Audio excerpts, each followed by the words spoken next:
And welcome to JSerra High School in San Juan, Capistrano, California for tonight's CIF Southern Section Division I quarterfinal as the Oaks Christian Lions take on the JSerra Lions. Hello again, everybody. I'm Paul Westfall. Alongside me is Bob Gibson, and we have a terrific matchup for you here tonight. This is the number 4 and 5 seeds in Division I, the toughest playoff bracket, I believe, in all of America.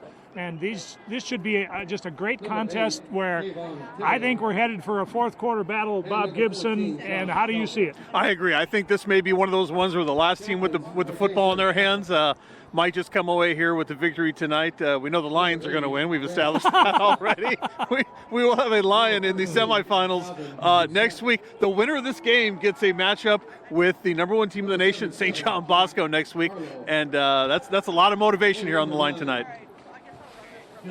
JSerra comes in 9-2. They were 3-2 in the very difficult Trinity League, with their only losses coming to St. John Bosco in Mater Dei, who just might be, in many people's opinion, the number 1 and 2 teams in the country. But JSerra prevailed over Long Beach Poly, traveling to Veterans Stadium in Long Beach and beating the Jackrabbits soundly, 42-9, behind 2 touchdown passes from Caden Bell and 2 touchdowns on the ground from Chris Street. Now, Oaks Christian had a rematch with Chaminade, who they beat in week 0. And in the rematch, they defeated the Eagles of Chaminade 22-7, and that rock-solid defense of Oaks Christian held Chaminade to just 29 yards rushing and less than 100 total yards in that 22-7 victory. Bob, both these teams have plenty of Division I caliber athletes on both sides of the ball. On the face of it, what do you think are some of the keys? Well, I think for Oaks Christian, they can't afford to get down early. I'm not sure they're a team built to come from behind. That we saw a week ago in the JSerra game versus Long Beach Poly, a little sloppy early on. I think some of those nerves in the first round of the playoffs can kind of get there. Once JSerra settled down in that football game, they really played well. And I think if JSerra can continue that and get that running game going early on, easier said than done. But I think this really boils down to a battle of the running backs here tonight. And whoever can establish that running game, I think will have a heck of a chance to come out victorious here tonight. Both these teams feature outstanding performers on offense and defense, but we'll talk more about that right now. Our national anthem.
An outstanding rendition of our national anthem on this Saturday. And of course, the reason we're playing on Saturday is because of the fires up in the area where Oaks Christian, they are based in Westlake Village, and now our prayer. You created us to strive for the best.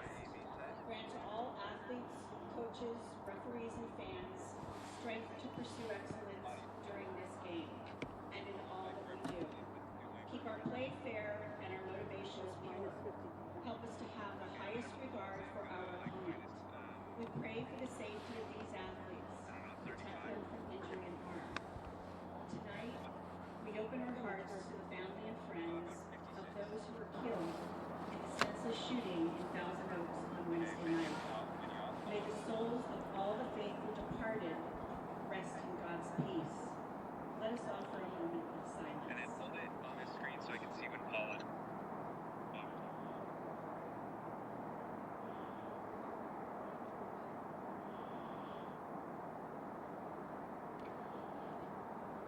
also ask our Lord for the faith and strength to reach out to our brothers and sisters at Oaks Christian School who are suffering from the devastation of the fires. Yeah, that's right. Let us honor the memory of those who have fallen and those who are suffering by living our lives with greater intensity and purpose, and with a greater love for one another. In your name we pray. Amen. Son, Holy Spirit.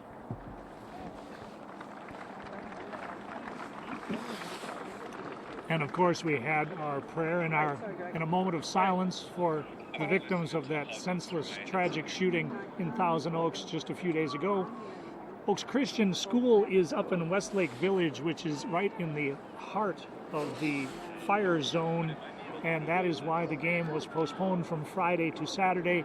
And all of our thoughts and prayers and best wishes go out to everyone in that area who has suffered such a devastating week. And we hope that perhaps this football game, like sports can often do, can give you a few hours of a break from all the stress and tragedy that has happened to people in that area this week. And so we hope that Oaks Christian, the viewers the people that couldn't make it down for the game tonight down in South Orange County, we hope they enjoyed the broadcast tonight, as the people of that area have certainly had a very difficult time of it, and we wish the best for everyone up in that whole region of Southern California. All right, Bob Gibson, we have Oaks Christian is going to receive the opening kickoff. When we talk about the Lions of Oaks Christian, they come in 11-0. They are the Marmonte League champions. They played a difficult non-league schedule to get them ready for league play and, of course, the playoffs. But they've got kind of an old school approach on offense. Well, they're going to run the football here tonight, of course. We're going to see that. You know, Josh Calvert is their quarterback, and he does a very nice job. But when you're talking about Zach Charbonnet and what he can do on offense, what he brings, I mean, if you've seen a better running back, I think, in Southern California this year, I'd like to find him. And there's some really good ones we've seen this year. But this kid is at least in that group at the top there, and I think they're going to ride him all night here as long as they can. Oaks Christian averages about 40 points per game, but that's a little bit deceiving, as the last 3 games, the offense has struggled a little bit against quality competition. They scored only 21 in a win over Calabasas in league, only 13 in a win against Westlake, and 22 points in the playoff win over Chaminade. But Zach Charbonnet on his way to Michigan, so you know he's big time, and I honestly think he's the best running back that's come out of Southern California in a generation, and he's number 24, and we'll get to see him early and often. JSerra in their home black and gold uniforms will kick off. That's Shimamura kicking it down to about the 12-yard line, and it's grabbed by Bishop, and he is hit. Terrible field position as the special teams for JSerra comes up big on the kick coverage, and Bishop gets maybe to the 12-yard line. It's woeful field position for the Oaks Christian Lions for their first possession of the night. And right off the bat, Sebastian Macaluso comes up and lays a big hit to make that tackle. Oaks Christian is in their road white uniforms with the red helmets and the black pants. The quarterback, and we'll see 2 different quarterbacks tonight for Oaks Christian. They'll open up with Josh Calvert, who is also the middle linebacker. So he gets a break every few series from the quarterback position. At times he'll be replaced by Trip Mitchell, but it'll be Calvert who'll open up. And the give is to Charbonnet. And he cuts it back. And he picks up about 5 tough yards before Victor Clanton grabs him by the shoulder and brings him down a short gain. But Charbonnet is the real deal. He has rushed for nearly 4,500 yards in his Oaks Christian career, and this year just short of 1,500 yards and 11 scores. He's on his way to Michigan to play for Jim Harbaugh. He's second down. They'll give him 4, so it's 2nd and 6 for Oaks Christian. Bunch formation to the right for Calvert. It's Charbonnet again. And he's into the second level of the defense and has a first down across the 25 to about the 27-yard line. A trio of Lion tacklers.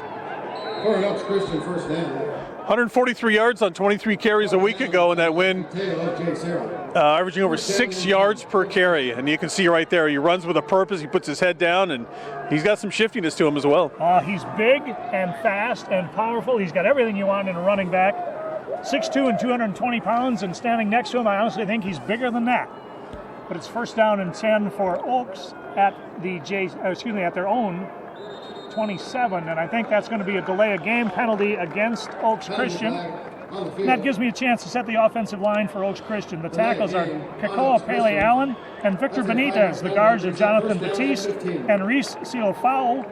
And the center is Luca Barreto. They average about 280 pounds across the front, but they have really good feet.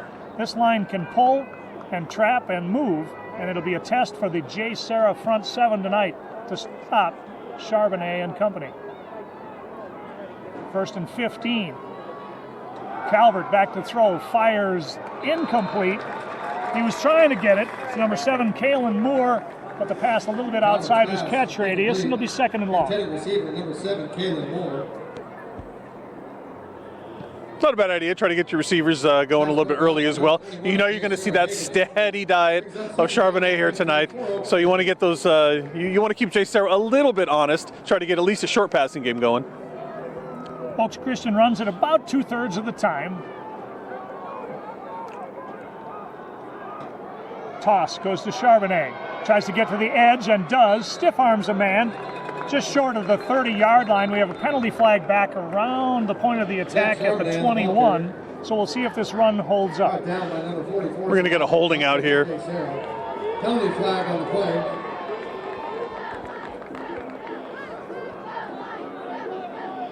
It's going to be holding against Oaks Christian. I'm sure JSerra will take the penalty and send them back. And this is an area of the game that I do not think Oaks Christian likes, Bob. This is the team that prefers 2nd and 6 to 1st and 15, 2nd and 20, that type of thing. The offense just really not constructed for the big play. Right, not built for that big pass down the field. They want to wear you down with their running game. 4 wides in the pattern. Calvert was going to delay to Charbonnet, but he didn't take the football. A little bit of mix-up in the backfield. Calvert, who is an exceptional runner as well, was forced to try to follow Charbonnet through the hole, but Grant Ristoff has him for a loss. Sets up 3rd down and very long. Brings up 3rd down and 25. 3rd and 25. 20, actually closer to 27. Somebody had the wrong play in there. Somebody didn't know which one it was. I'm not quite sure who. It was a lot of misdirection in there.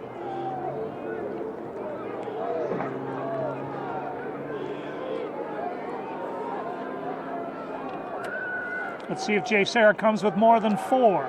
They do not. And Calvert's going long for Macaluso, and it's incomplete. Outstanding man-on-man coverage by Zamaje Duncan. The sophomore corner was with Macaluso stride for stride. Number 44 is Zamaje Duncan on the coverage. And it's a punting situation, and Bob, JSerra should come out of this exchange with excellent field position. And that's exactly what they want. It's a field position game here tonight with these 2 excellent running games. And you're absolutely right. JSerra should have a chance to at least play with maybe just half the field here if they get a decent enough punt off. The quarterback, Calvert, is the punter. He's also the middle linebacker. He pretty much never comes off the field. The punt is away, and Shimamura is going to let it bounce. It takes a JSerra hop and bounces back close to the 30-yard line. A very short field for JSerra's first offensive possession. Terrific defensive sequence for the JSerra defense. I keep wanting to say Lions, but I'm going to have to eschew that tonight. But it's 1st and 10 for JSerra from the Oaks Christian 30, and we'll get our first look at Caden Bell, Chris Street, and company. Well, it couldn't have gone worse in the opening drive here for the Oaks Christian Lions, playing behind the chains, a bad punt. Now look at the field position here for JSerra. 1st and 10 for Bell. Swings it out to McLean. McLean makes a man miss, and he's down the sideline.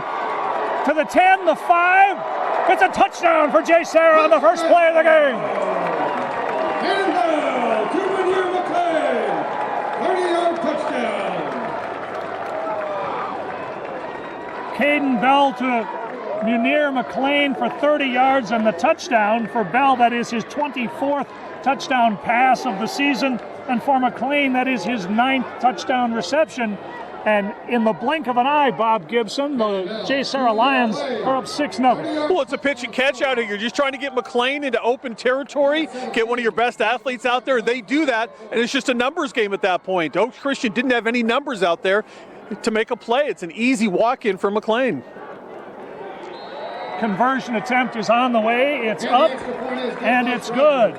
Benjamin Schreiber knocks it home, and with 9:14 left to play in the first quarter, our score. It's JSerra 7 and Oaks Christian nothing. Well, Bob, we talked to Coach Pat Harlow for JSerra before the game, and I don't think Pat could have scripted things any better than what we've seen in the first 2 minutes and 45 seconds. His defense did a heck of a job, as we talked about, keeping Oaks Christian behind the chains. They want to run the football, can't do that on 2nd and 25, those kind of downs. And then they get excellent field position off the short punt, and you get your first play of the game out here, and you look up and you're up 7-0. You're absolutely right. Pat Harlow's got to be at least mildly happy right now as any head coach could be in the first quarter of a quarterfinal CIF playoff game. Let's see how Oaks Christian answers. The penalty really cost them, put them, as you mentioned, behind the sticks, and they don't do particularly well with that down and distance. There aren't a lot of teams that do well when you're staring at 2nd and 25. Shimamura to kick. One play, 30-yard drive, took them all of 8 seconds to score, and this one's going to be returnable. Once again, it's Bishop. Stays on his feet, gets close to the 30-yard line. It'll be 1st down and 10 Oaks Christian from the 30. Getting up off the bottom of the pile for JSerra. Looked like Malaki Teo and Quantrell Morris Walker on the tackle. Let's set that JSerra defense. Didn't get a chance to do that the first series. Number 80 is Grant Ristoff at one defensive end. Number 56, Justin LeBouf. They give us to Charbonnet. Nothing doing this time. Swarmed at the line of scrimmage by at least 4 JSerra tacklers led by Jaden Genova, the outstanding sophomore linebacker. Gives Charbonnet maybe a yard on the play. It'll be 2nd down and about 9. Right now, JSerra winning the battle in the trenches. They get a better push up front than Oaks Christian is from their offensive line. One notable omission from the JSerra defensive front, number 99, Sean Nielsen, their outstanding defensive tackle. On his way to San Diego State, Coach Harlow said he might play sparingly tonight, and they will miss him. Calvert loads up and fires, tipped up into the air and nearly intercepted. It was off the hands of Kalen Moore, and then nearly into the open arms of Hagen Foreman, but the pass falls harmlessly to the ground, incomplete, and it'll be 3rd and long for Oaks Christian. Calvert's pass. Incomplete. Tipped by number 21, Hagen Foreman. Brings up 3rd down. Bob's 2nd time in 2 possessions that Oaks Christian's staring at 3rd and long. This is not where they want to be at all. This is not comfort for them. Trips right this time for Calvert. Protection breaks down, and he's going to be sacked. Justin LeBouf with the sack. That is his 5th sack of the year. And it's another 3 and out. Oaks Christian forced to punt again. But I'm really surprised, even going down so quickly, 7. I just thought we're going to just see the steady diet of that running game. This is what they do. So for them to come out and have back-to-back passes on this, that is surprising. Calvert punting to Shimamura. Much better punt this time. Chases Tyler to the 40. Catches it on the dead run and is knocked out of bounds just shy of midfield. Good special teams play by number 31 for Oaks Christian is Jack Ramsey. It'll be 1st down and 10 for JSerra, their 2nd possession of the night. This time they'll start at their own 47-yard line. But again, excellent field position for JSerra. Offensive line for JSerra. Tackles are Jacob Angel and Jeff Percy. The guards are Jack Harlow and Ryan Suliafu. In the center is Caden Blythe. Bell in some trouble. He's being chased. He's hit as he throws, tipped into the air and nearly intercepted. Bell was forced out of the pocket. This pass rush for Oaks Christian is what they really hang their hat on. They have two outstanding defensive ends. Number 8, Kayvon Thibodeau, is probably, at least the consensus, best defensive player in America, and that says an awful lot. But he's number 8, and he's a man out there. He's difficult to block with two guys. And then the defensive end on the other side, number 44, Jack Lenthal, he's the load as well. 2nd and 10 for JSerra. Give us to Street. Street squeezes through a small hole across midfield to about the 47 or 48 yard line. Chris Street, the transfer from Mater Dei, has had an exceptional season. He's rushed for nearly 1,200 yards and 16 touchdowns, and he had a great game against Poly last week, running for 132 yards and 2 scores against the Jackrabbits. It'll be 3rd down and 5. Street more of a 3rd down back a year ago for Mater Dei. Proved he's an all-around guy this year. It's the jet sweep. And coming up about a yard short of the 1st down, they gave it to Ernest McDaniel on the jet sweep, and he's going to come up maybe 2 yards shy. And there would be sometimes, as Thibodeau makes the tackle, that Pat Harlow would go for this, but when we talked to him before the game, Bob, he said the way this game is constructed, there's going to be less possessions, and he just felt he wouldn't be quite the riverboat gambler, and you can see it right there, 4th and 2 on the good side of the 50, but they're going to play. Going to play the field position game here. And the kick is away, and it's going to bounce around the 25. It hit. Is that a JSerra player that it hit? And that means it's immediately dead. And it'll be down around the 25-yard line. They'll spot it 1st down and 10. An important defensive series for Oaks Christian, Bob. They came up with the 3-and-out they needed. Well, exactly. I mean, you get a nice stop on that 1st down play. JSerra goes play action. Nobody was buying the play action there. The pass rush came fast and ready. You see how good this defensive line is for Oaks Christian. They are just as they were advertised. They came into the game with 47 sacks. That's an incredible total considering the competition level that they play on 1st down. It's Trip Mitchell. Mitchell with the carry.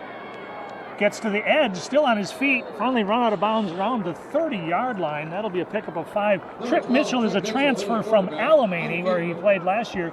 Much more of a run threat than a passing threat, but he has next-level speed, and if he gets out into space, he can do some damage, and that time he picks up, they're going to say he picked up about 4. Nice opportunity here, I think, for Oaks Christian just to settle things down a little bit, get back to that running game.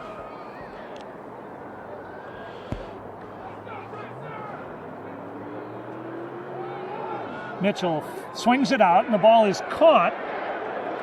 That's Ty Shamlin, one of the heroes of last week's victory over Chaminade. He caught a touchdown pass. He's out to about the 33. Morris Walker on the tackle for JSerra, so it's an important, but a much better 3rd down and distance for Oaks Christian. This is their cup of tea here, Bob. This is exactly where they'd rather be. 2nd and 3rd and 25, no thanks. They'll take 3rd and 1 all day long. Lone setback is Charbonnet. And he gets the ball. And the defense is up to the challenge. No gain on the play. The left side of the JSerra defense was stout that time. Victor Clanton was right in the middle of the mix. And it'll be a loss on the play and a 4th down punting situation for Oaks Christian. Well, I think JSerra knew what was coming right away, but they did a great job by the defensive line to collapse the middle of the Oaks Christian offensive line, and just no running lane at all for Charbonnet. Calvert with his 3rd punt, and we're still midway through the 1st quarter. The punt is away, and this is his best punt of the night, sending Shimamura back to the 28.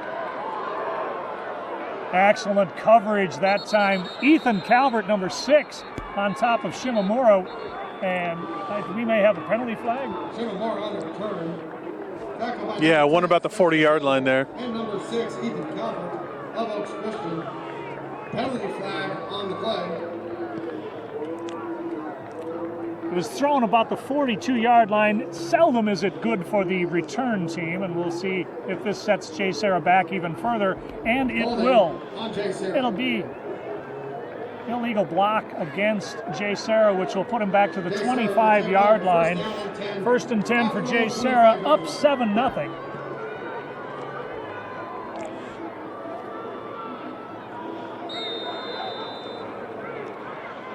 I formation this time. Street, and he's loose in the secondary. Street to the 40, 45, 50.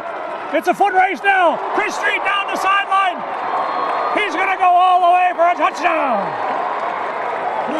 75 yards for Chris Street. And it's 13-0 JSerra. 75-yard touchdown run. Oh, Chris Street makes a move right about the 30-yard line of Oaks Christian. That I don't know how he did it, folks. I have no idea. They had numbers. The Lions were going to the Oaks Christian Lions were going to knock him out of bounds right about that 30-yard line. It was going to be an excellent run, and he just slipped a couple of defenders over there and kept on going down the sidelines. Unbelievable run. Street hits an extra gear and outruns the angle and goes 75 yards for the score. That is his 17th rushing touchdown of the year. The snap is down. The kick is on the way by Schreiber, and it's good. Extra point is good. With 4:27 left in the first quarter. JSerra 4:27 left in the first. Our score, it's JSerra 14 and Oaks Christian nothing. Oh, Paul, I was just going to talk about after that first down play, I was going to talk about how Oaks Christian maybe had swayed the field position a little more in their favor, maybe making JSerra start down here in their own territory, and just like that, JSerra flips the script. They're gone 75 yards and 2 scores up now here in this first quarter. One play, 75 yards for Street. They showed a little different look. They had the I formation, they had a fullback in there, and once Street hit the hole off left guard, he was in the secondary with room to run, and he is one elusive character. He's built like a power back. I mean, he's 5'11 and 205, 210. But he also can hit that extra gear that the really good ones can really hit. And somehow there were a couple of defenders in the secondary that looked like they had an angle, and Street just obliterated the angle. Yeah, I'm not sure how he got past those guys. He found another gear to get into, and that's just the brilliance of Chris Street right there. You can see why this JSerra crowd has been so fired up to have him on their side this year. Shimamura hits one out of bounds on the fly. I don't think that was the design. This will give Oaks Christian their best field position of the night. Goes out of bounds. Penalty flag on the play. Well, 2 one-play scoring drives for JSerra. They don't like to hold on to the ball too long when they're going to score it, I guess. Procedural on JSerra. So it'll be the most favorable start for an Oaks Christian drive of the night. They'll start at the 35-yard line, 1st down and 10. And Trip Mitchell, number 12, is indeed the quarterback on this sequence. Zach Charbonnet is the lone setback. Trips to the right for Mitchell. And he's going to run it. He follows Charbonnet through the hole, gets to about the 38-yard line where it'll be 2nd down and about 7. Mitchell on the carry. You know, and that's a nice play right there. I kind of like the design of that play because Charbonnet is going to be a heck of a lead blocker for you. And we certainly know Mitchell can get in behind there and make some plays. Brings up 2nd down and 7. LaBeouf and Suliafu combined for the tackle on Mitchell. It'll be 2nd down and 7, but this is the way Oaks Christian has to play. They got to get positive yardage on 1st down. There's a nice out route. The pass is complete to Shamblin. Mitchell's pass complete. Ty is run out of bounds. Short of the line to gain. It'll be 3rd down and about 3. Calvin Musette ran him out of bounds. And those are the kind of plays that Oaks Christian has run so well this year. Those are the extension of your running game, that short passing game right there that gets you the positive yardage you were talking about, Paul.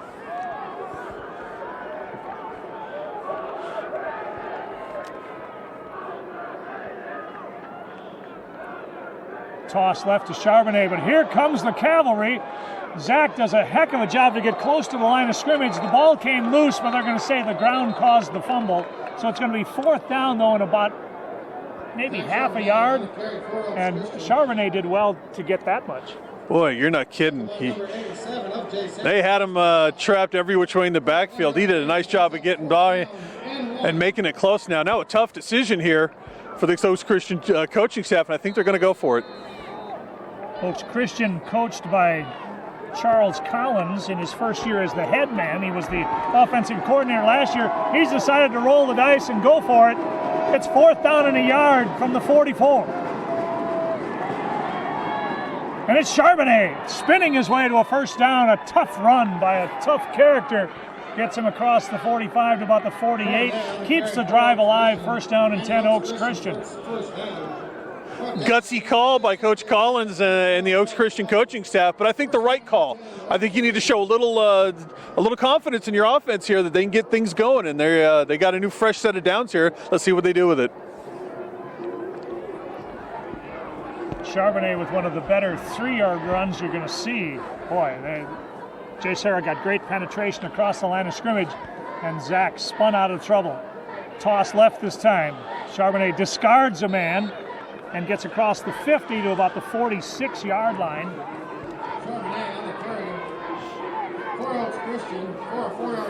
That's really a well-designed play, in my opinion, because now you're getting Charbonnet on the outside. You've got him a better chance to go one-on-one against one or two of JSerra's better athletes out here. I think that's a nice call for this for this Oaks Christian offense. Christoph got help from Duncan in bringing down Charbonnet, but it's a 2nd down and 6 situation as we're inside of 2 minutes to play here in the first quarter. Mitchell rolling right, loads up and fires. He's got a man downfield, and it's shambling, but we're going to get a PI, pass interference, going to go against JSerra. He was trying to get it to tie Shamblin down the far sideline. Coverage on the play by Musette, but he never got his head turned around, Bob, and it's an easy call for the official. We talk about it every week we've been on the air. You turn your head around, they're not going to throw the flag on you. When you don't swivel your head around and get back and look at the football, you'll get a flag every single time. Now in high school football, of course, it is not a spot foul. It is just 15 yards from the line of scrimmage. So if you're going to get beat on a play, I mean, I would tell my DBs every time, interfere, because 15 yards better than 40.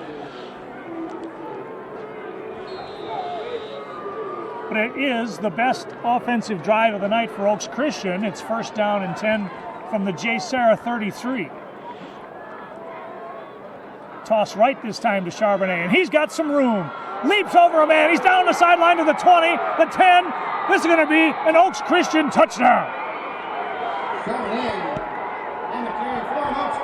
33 yards for Zach Charbonnet.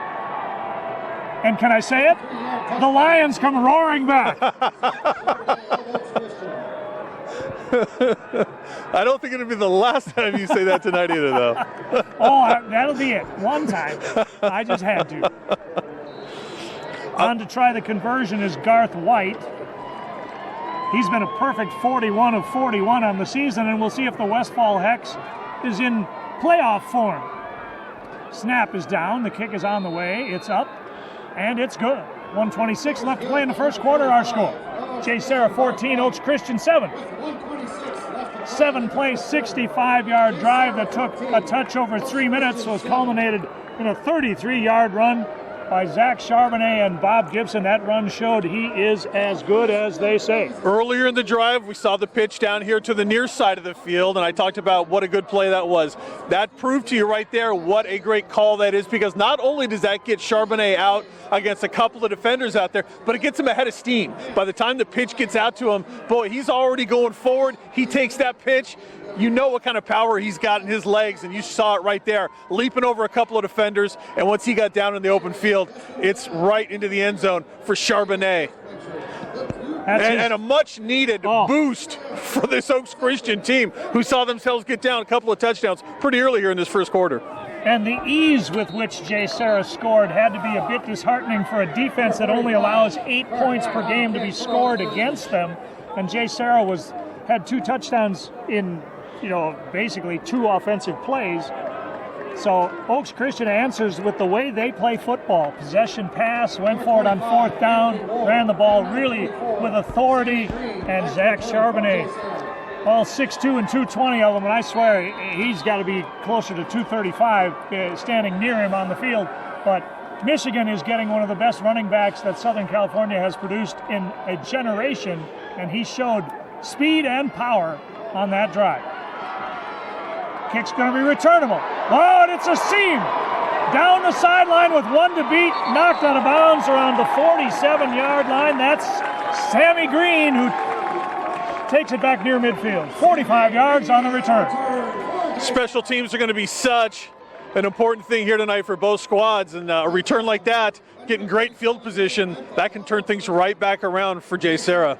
First down and 10. You know, Bob, we do so many games where the kickers are so dominant that they routinely hit the end zone with kicks for the automatic touchback.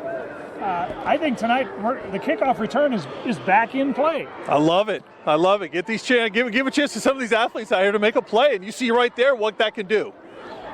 First and 10, JSerra at their own 46. I formation again. They give us to Street. This time they're going a little tougher as Josh Calvert's got him. Spins out for a gain of 3 tough yards. But it'll be second down and about 7. They've got Grant Ristoff, number 80, as the fullback in that I formation setup. And the offensive line for JSerra so far, Bob, has done a pretty good job of moving that impressive Oaks Christian defensive front. Yeah, and that's no easy task here tonight. They're going to have to really be up and doing their jobs here tonight to make that happen. Bell going long for McLean. Oh, just overthrown, just past his outstretched arms. Coverage on the play by Michael Jackson, but McLean had a step, and Bell threw a pretty good-looking ball. I think McLean was expecting a little more contact to come in. He was sort of like bracing himself for it. If he had just kept running, he'd have been underneath that, and that would have been an easy touchdown. Really good matchup out there between McLean and Michael Jackson. Jackson, who just got an offer from Portland State this week, he's 6'2", McLean is 6'4". 3rd and 7 for Bell. Throws incomplete. He had Shimamura for the first down, but the ball was slightly behind him. But I think if you ask Tyler, he would tell you, I should have caught that. But it'll be a punting situation for JSerra. Yeah, that's a catchable football right there. That catch needs to be made for JSerra, but what a great defensive stand for Oaks Christian. They needed that. They get the touchdown, they come right back, they make the stop on defense, and now you feel the momentum just switching a little bit now back towards that Oaks Christian side. Ezekiel Bishop back around the 18-yard line for Oaks Christian, and the punt is away. Bishop catches it, did not call for fair. Oh, okay, I didn't see a fair catch signal. I didn't either. And neither did JSerra apparently, but they're going to blow the whistle immediately. So Bishop is down where he caught it at the 18-yard line, the 23-yard line. It'll be first down and 10 for Oaks Christian, now trailing just 14-7 with 25 seconds left to go here in quarter number 1. Down. Well, expect to see another heavy dose of Charbonnet here, I would imagine. It's certainly added up the last time, but Oaks Christian has shown you that they want to get that little short passing game going as well. In motion goes Shamblin, and the delay is to Charbonnet. Oh, and he's loose in the secondary! Charbonnet showing his wheels to the 30, caught from behind at the 27-yard line. That's a touchdown-saving tackle by Foreman, but Zach Charbonnet, this isn't a 185-pound running back, folks. This is a guy who goes at least 220, and a burst as he rumbles inside the JSerra 30. That's 50 yards for Charbonnet. Hey, he might have cost himself 5 yards. I think he was trying to stop on a dime and cut back a little bit, sort of put the brakes on and let the defenders go by, see if he could cut back. But instead, he kind of cost himself, I think, a few yards there and was tackled right there. And this is a good timeout right here. And that is going to bring the end of the quarter. Play of the first quarter. Entertaining stuff between the number 4 seed and the number 5 seed. Our score at the end of 1. It's JSerra 14 and Oaks Christian 7. We're going to take a short break. Be back with second quarter action when we return.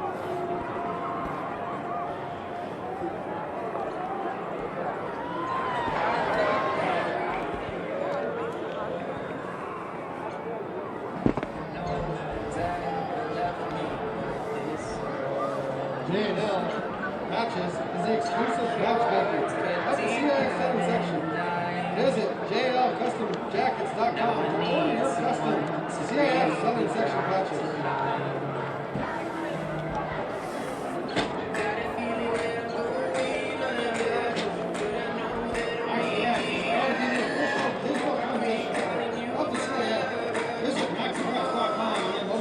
Welcome back to JSerra High School. We're in San Juan, Capistrano, California. I'm Paul Westfall. Alongside me is Bob Gibson. It's the number 4 seed Oaks Christian against the number 5 seed JSerra, and a first quarter full of offensive fireworks finds JSerra with a 14-7 lead, but Oaks Christian is on the move again to start the second quarter. And the give is to Charbonnet. He stiff arms a man, but then gets hammered. He ran into Victor Clanton, but then Clanton got some help. Somebody came in and put the finishing touches on Charbonnet after a gain of only 2. And this JSerra defense is really going to have to fly to the spot because it's going to take 2 or 3 guys to bring down Charbonnet. It can't be a one-on-one. Charbonnet is going to win that matchup most of the time. And it was the outstanding, exciting freshman middle linebacker Malaki Teo who came up and really put the hammer to Charbonnet, and it is second down, and we'll call it 8. Mitchell, late toss to Charbonnet, down the sideline. He's got a first down and then some, but there's a penalty flag back at the point of the attack around the 26-yard line, and the JSerra coaching staff is waving everybody back. I think this play is coming back.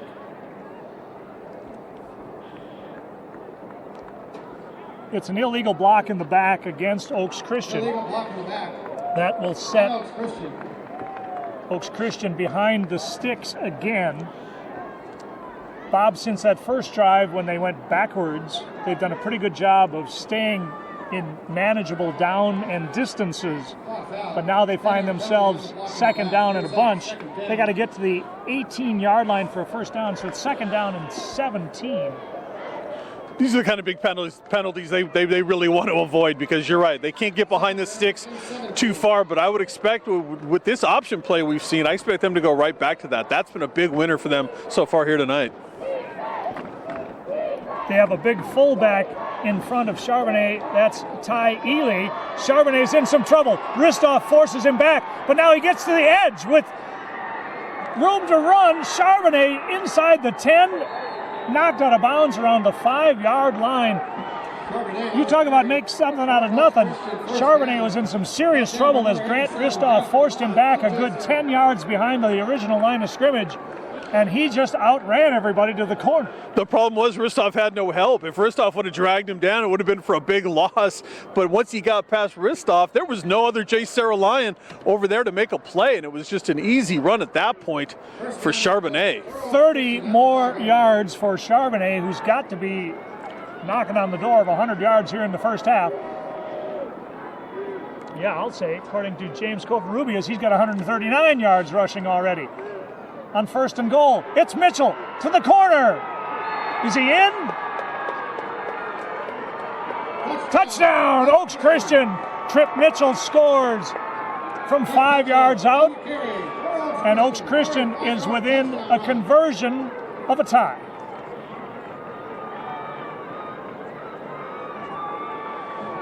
Boy, that's a great play, Bob. You get everybody so focused on number 24 as you have to be, and then you fake it, and with Mitchell's speed, he got to the edge, beat everybody to the pylon, and it's 14-13. Conversion attempt on the way. It's up, and it's good. Well, you're absolutely right. Once you get everybody focused on Charbonnet, and you're right, rightfully so, you always have to account for him when he's on the football field, but that gives us other chances, like we saw with Mitchell there, to come back the other way, and he gets the touchdown run. He gets to the pylon before anybody else gets to him, and we got a brand new football game right now. Oh, wow. 11 minutes to go in the second quarter, and after a 6-play, 77-yard drive that took just a minute and 25, Oaks Christian has answered the early surge by JSerra. JSerra got out 14-0 on 2 one-play drives, and Oaks Christian did not hang their head. They got some defensive stops, finally got that running game cranked up, and it's even at 14. I'll tell you, JSerra threw some haymakers early. Oaks Christian absorbed the punishment, and they came right back and have thrown a couple of their own here with the second one coming to start here this second quarter. Now the pressure on JSerra a little bit to show, hey, we've got some offense. We can get something going here on offense. Garth White to kick off, back for JSerra. Sammy Green and Anthony Ward, and the kick is a low line drive kick that's going to be returnable. And coming through a hole once again, Sammy Green was about one man away from breaking another one. An excellent tackle in space by Sebastian Macaluso. Because if he doesn't get him, Bob, Green is probably still running. That is a heck of an open field tackle by Macaluso. You are absolutely right. If he doesn't get him, Green's gone. I don't think there's anybody behind him to make a play. 32 yards on the kick return sets up JSerra with excellent field position. First down and 10 from the JSerra 34. Once again, they've got the I formation, and the deep back is Street. Street gets buried in the backfield. Oh, that's the best play of the night for number 81, the Oregon State-bound Ryan Frankie. Brought down for a loss of 1 by number 81, Marcelo Bernardi. I'll tell you what, right now, Oaks Christian's feeling really good. They have got their swagger back right now after getting past those two early touchdowns by JSerra. Those defensive ends, Ryan Frankie, 81, and Kayvon Thibodeau, they are a load. Pass over the middle, excellent defensive play. Oh, you can't play it any better than that. Well done by Ezekiel Bishop as he knocked the pass away that was intended for Storm Seeley, number 5. Broken up by number 3 of Oaks Christian, Ezekiel Bishop. Bishop just had great positioning right on the hip of the receiver and then just stuck his arm out there and knocked it away. Big third down here. 5 wide receivers, empty backfield for Bell. Watch the pass rush of Oaks Christian come now. They get it out there quick on the wide receiver screen, but it gets blown up. It went out there to McLean, and I believe that was Michael Jackson, number 29, or is it 28? It's 28. It was Mr. Williams who came roaring across the line of scrimmage and blew up the play. 3 and out for JSerra, and Oaks Christian erupts on the far sideline. You've got it, Bob Gibson. They got their swagger back. They do indeed, and right now it's JSerra who looks a little lost on the offensive side of the football. Boy, what an awful 3 and out here for JSerra. They needed to get a drive. They didn't get it. Taylor back to punt. His best punt of the night. Hits around midfield and then is picked up and boom, a big hit. Bishop tried to save some yardage because the punt was rolling in the wrong direction if you're an Oaks Christian fan, but he got clobbered along the far sideline. No gain on the return, but it'll be first down and 10. Favorable field position for Oaks Christian. They'll start this drive from their own 43.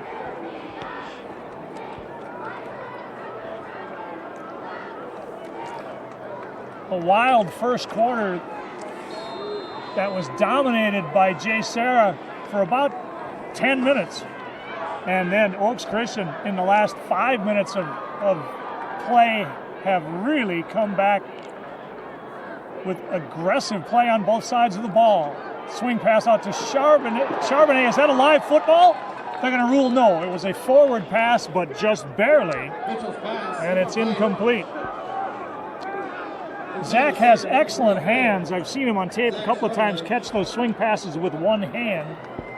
But that time he could not flag it down, but it was about a half a yard forward, so it just a harmless incomplete pass, and it'll be second down and 10 for Oaks Christian. And this really is a matchup of two complete running backs on either side of the football, because we know Chris Street just as good as well catching the football. Both these running backs have really good hands. 4 wide receivers in the pattern for Mitchell. Charbonnet will reset. Mitchell back to throw, steps into it and fires, and he's got his man. That's Shamblin again, and Shamblin making guys miss, gets close to the sticks.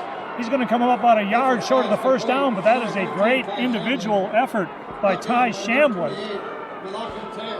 Tail makes the tackle, but he needed some help from his friends, and it'll be third down and about a long yard. And that can't happen for JSerra. You've got two guys out there making the tackle, and still you let the receiver wiggle his way out close to that first down. When you've got the numbers, you've got to make the tackle right on the spot.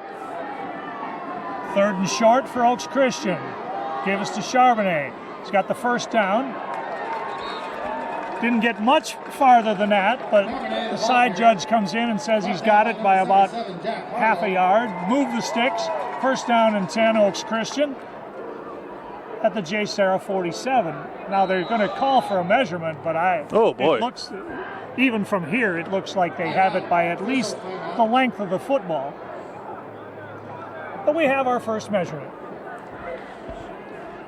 Winner of this one goes on to face the top seed, that St. John Bosco Braves, and if Oaks Christian wins, they'll get a home game. But if JSerra wins, they've got to go to Bosco.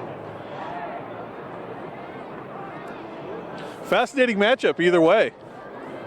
Bosco defeated San Clemente. Oh, look at that. Oh, boy. Whoa, it is short by about a very thick credit card. That's about one of the worst spots you're going to see this year. The side judge came in early in the run, and it looked like he was clearly on the other side of the marker as he came running in, but somehow the ball found its way back about the length of the football, and it's fourth down and very short. And of course, Oaks Christian's going to go for it. They went for it on their own side of the 50 earlier in their first touchdown drive. Of course, they're going again, and Josh Calvert, the 235-pound quarterback, is in, and he sneaks it for not only a yard, but maybe 4 yards. Calvert's a beast. He's 6'3" and 235, and what a candidate for a quarterback sneak. Without a doubt. You had two choices there. You could give it to your big running back, or you could let your quarterback fall forward.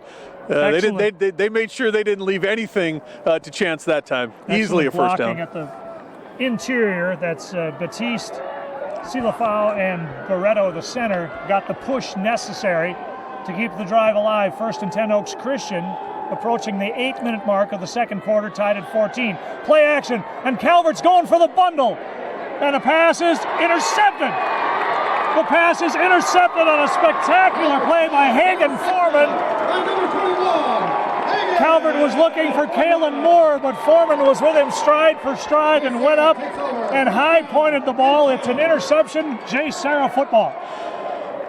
And this is an ill-advised pass right here because the coverage was locked down the entire way, and this is really a pass that can only be caught by the defender. The wide receiver had no chance to make a play on this. What a play, and what a play on defense for JSerra. That's something they needed big time right here. I'm just a little surprised with the running game being as effective as it has been. I'm surprised they went for the home run ball, but it's a turnover, and JSerra has the football around the 5-yard line. Not much doing on that first run. If Oaks Christian can get a 3 and out here, Bob, then the gamble to go for the long strike, maybe not so bad. Well, it's just one where Mitchell's got to look and see, hey, maybe that's my intenders. That's where I want to go with the football. But boy, look at that coverage. I got to look off that, and I got to go somewhere else with it, or pull it down and run with it. Because as I mentioned, that coverage was right there and just locked down right from the start. We've got a timeout, JSerra. Timeout on the field with 7:39 left to play in the second quarter. We're even at 14. Winner goes to the semifinals to take on the nation's #1 team, the St. John Bosco Braves. But this has been a game as good as the hype.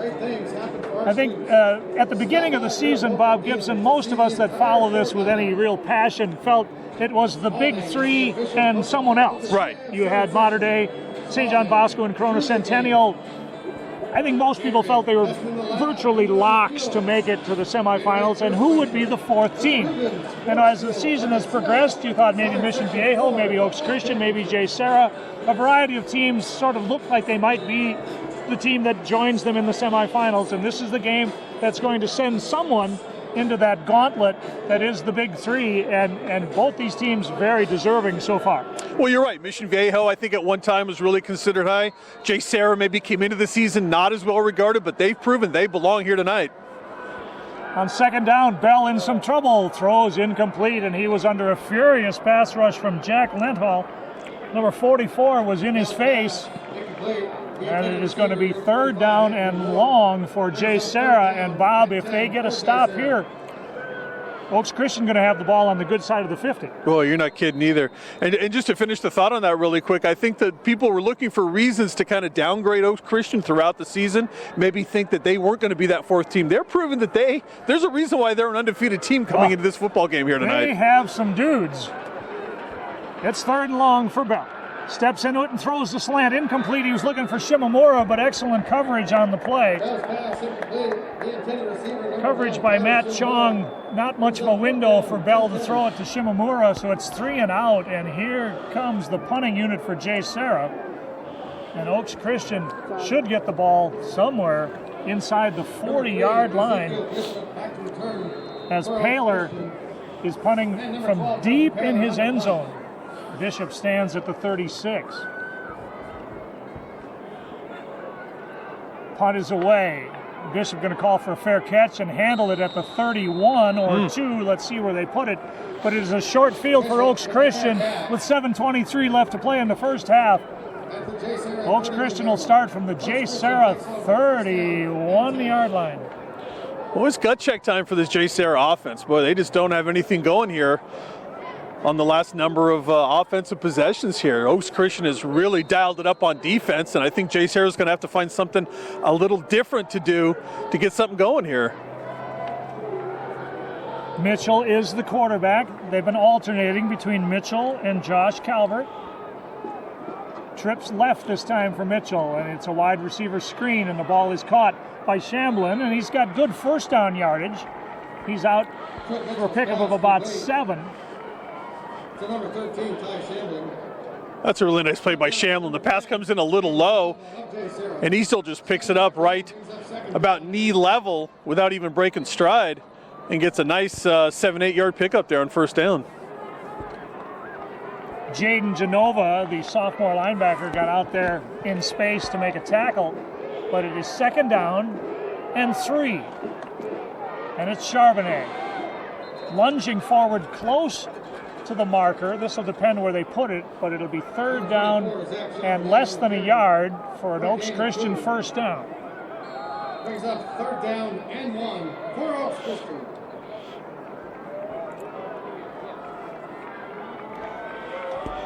Oaks Christian bringing in a jumbo package that includes the big blocking fullback Ty Ely, number 34, and it's Charbonnet. And he's got himself a first down across the 20 to about the 19-yard line. Charbonnet on the carry for Oaks Christian. First down. Getting up off the bottom of the pile for JSerra. Looked like Mousset along with Suliafu. First down and 10. But it's first and 10 Oaks Christian trying to take their first lead of the night halfway through the second quarter.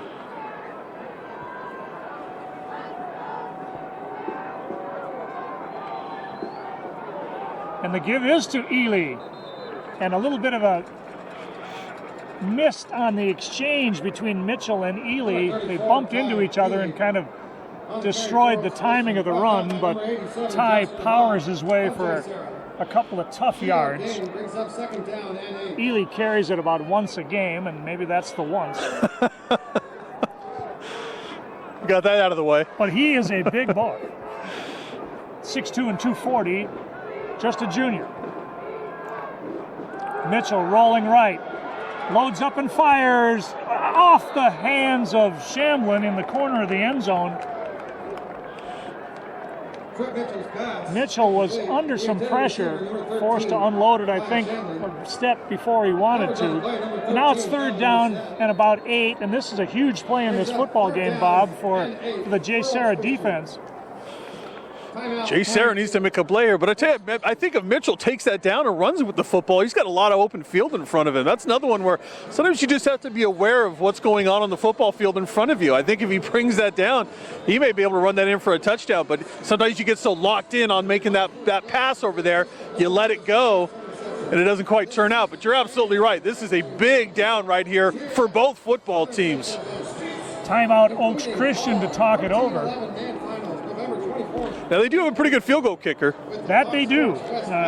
Garth White has a season long of 43. He hit one from 41 last week, one of his 3 field goals against Chaminade. And when we asked Coach Charles Collins, how far would you let him try one? He said, well, 45. And so they are within range should this third down attempt fail. But I think if Oaks Christian gets to where it's within 4th and 2, 4th and 3, I got a feeling they feel confident enough of that offensive line surge right now that they might go for it. So this is a huge play for the JSerra defense. 3rd down and 8.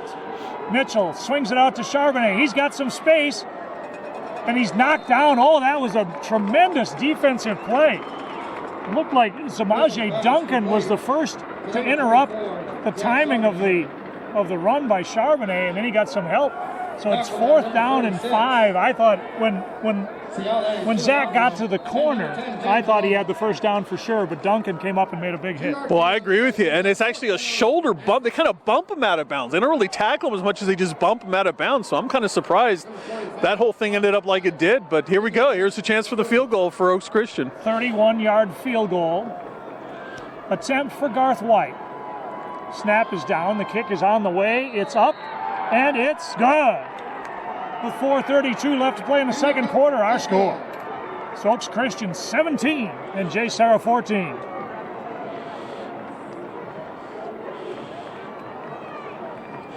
Well, you have to like the way things ended up there. Obviously, put points on the board for Oaks Christian, but you have to like that for JSerra a little bit as well. JSerra's got to feel a little bit better defensively that they stopped him right there, forced him into the field goal.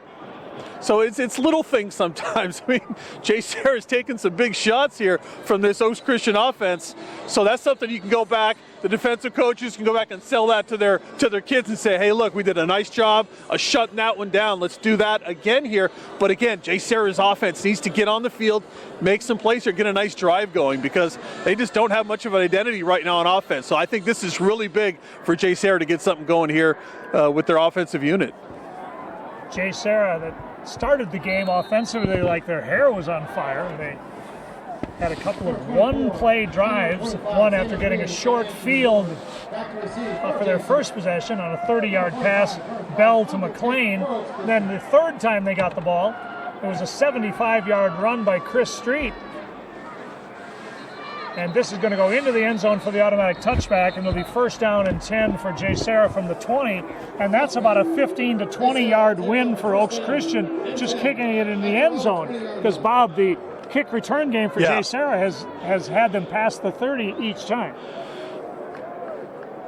That's a huge change in field position right there. So now JSerra will take the football at the 20-yard line, and as I meant, I can't stress it enough. I think we have to see some life out of this JSerra offense right now, and if they're going to get some of this momentum back from what Oaks Christian has been able to do here. 7-play, 17-yard drive, resulting in the field goal for Oaks Christian on their last possession. But you're right, as far as JSerra's defense is concerned, after the short field was created by JSerra punting into the end zone, it was a pretty good job by the defense to hold them to 3. Pickup of 3 on the run on 1st down. Suliafu made the tackle at 2nd down and 7.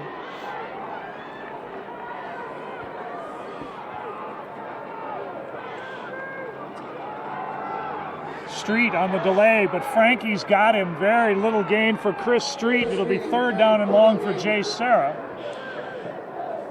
And they need a better push out of their offensive line than they're getting right now. Now, I say that, that's not the easiest thing to do against this fabulous Oaks Christian defensive front, but that's really what JSerra needs right now. They're going to need a better push to get some open lanes here for Street. 3rd down and 6. 3.5 left to play in the second quarter. Bell throws over the middle, caught, 1st down and then some. Oh, but the ball comes loose, but I think JSerra fell on it. The pass was complete to Ernest McDaniel. He got the 1st down yardage, but then lost the football. But Munir McLean was Johnny on the spot to recover it, and it'll be a 1st down for JSerra, and that's their first 1st down in an awfully long time. McLean's been there all season long for JSerra, and he's there one more time to jump on that loose football. Boy, oh boy. Caden Bell needed that too for his confidence. They had not had any success after the street 75-yard run. JSerra had not been moving the football either on the ground or through the air. But here's a fresh set of downs for JSerra. And it's Street. Spinning out of a tackle, he's loose in the secondary. Chris Street to the 30, to the 20. Cut from behind at the 15-yard line. That's a touchdown-saving tackle by Nate Lenthal. But Chris Street with an explosion puts JSerra in the red zone. 52 yards for Chris Street. Street sheds a couple of guys jumped on his back. He just twisted and shoved them off, and then was off to the races. Boy, Chris Street showing you, hey, anything Charbonnet can do, I can do too. Wow, he hit another gear at the second level of the defense and goes for 52 on first down. They give us to Sammy Green, and Green pounds forward to about the 14-yard line for a short gain, maybe 2 on the play. Frankie with the tackle again, number 81. Clock is running. We're approaching the 2-minute mark. JSerra trails at 17-14, but they're driving. High formation behind Bell. Sammy Green, 10, 5. Down inside the 1. He thinks it's a touchdown. But I still haven't seen a signal. Line judge came right in right away and said down inside the 1. Wow, I think Green thought he was in the end zone, and so did a lot of the JSerra faithful, but he gets it inside the 1. Sammy Green with fresh legs and a burst has carried the last 2 times, and it's first down and goal to go from the half-yard line.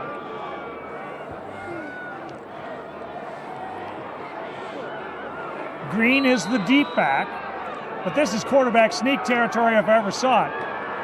And there goes Caden Bell, and he's no signal. Touchdown, JSerra. Touchdown, JSerra. Caden Bell on the quarterback sneak. Bell behind big Caden Blythe scores from a yard out. That's his 4th rushing touchdown of the lead. And JSerra recaptures the lead with 1:41 left to go in the half. It's 20-17, JSerra. Well, you mentioned the confidence of Caden Bell. Boy, did the JSerra offensive unit in entirety need that play right there. Chris Street with the run of the year so far for JSerra. We'll see how much that helps boost their confidence going into the second half. Conversion attempt coming. Snap is down, the kick is on the way, it's up, and it's good. 101 seconds left in the first half, our score. It's JSerra 21 and Oaks Christian 17. 7-play, 80-yard drive. It took 2 minutes and 51 seconds. And my goodness, Bob Gibson, it was a pure momentum changer because Oaks Christian had the last 10 minutes of this first half all their own way. And suddenly the big run by Chris Street has re-energized this JSerra team. This is like a Rocky movie. I mean, one guy's throwing haymakers early, then they come back, the other guy comes in, he's throwing his shots all over the field. That's Oaks Christian. Now JSerra says, hey, I got a little more in the gas tank as well. I'm going to come throw you one more big overhand right, and that's exactly what Chris Street was able to do right there. Caden Bell finishes it off from inside the 1-yard line, and JSerra now got to be feeling a little bit better about where they are. They've got a lead back. Both of these exquisite running backs, well over 100 yards in the first half alone. And both of these teams proving that they deserve not only their seeding, but their place in the quarterfinals of the CIF Southern Section Ford Football Championships. This is Division I, folks. This is what Southern California football is all about. Kick lands at the 5. Bishop trying to get to the edge. 23-yard line before he's knocked down by Clanton at the 23. It'll be first down and 10 for Oaks Christian with 1:34 left to play in an exciting first half. Now JSerra's got to be careful on defense here. They got to keep Charbonnet in front of them. make sure they don't allow this another big play to come back the other way, because still plenty of time left here for the Oaks Christian offense to get something going. 2 timeouts left for Oaks Christian.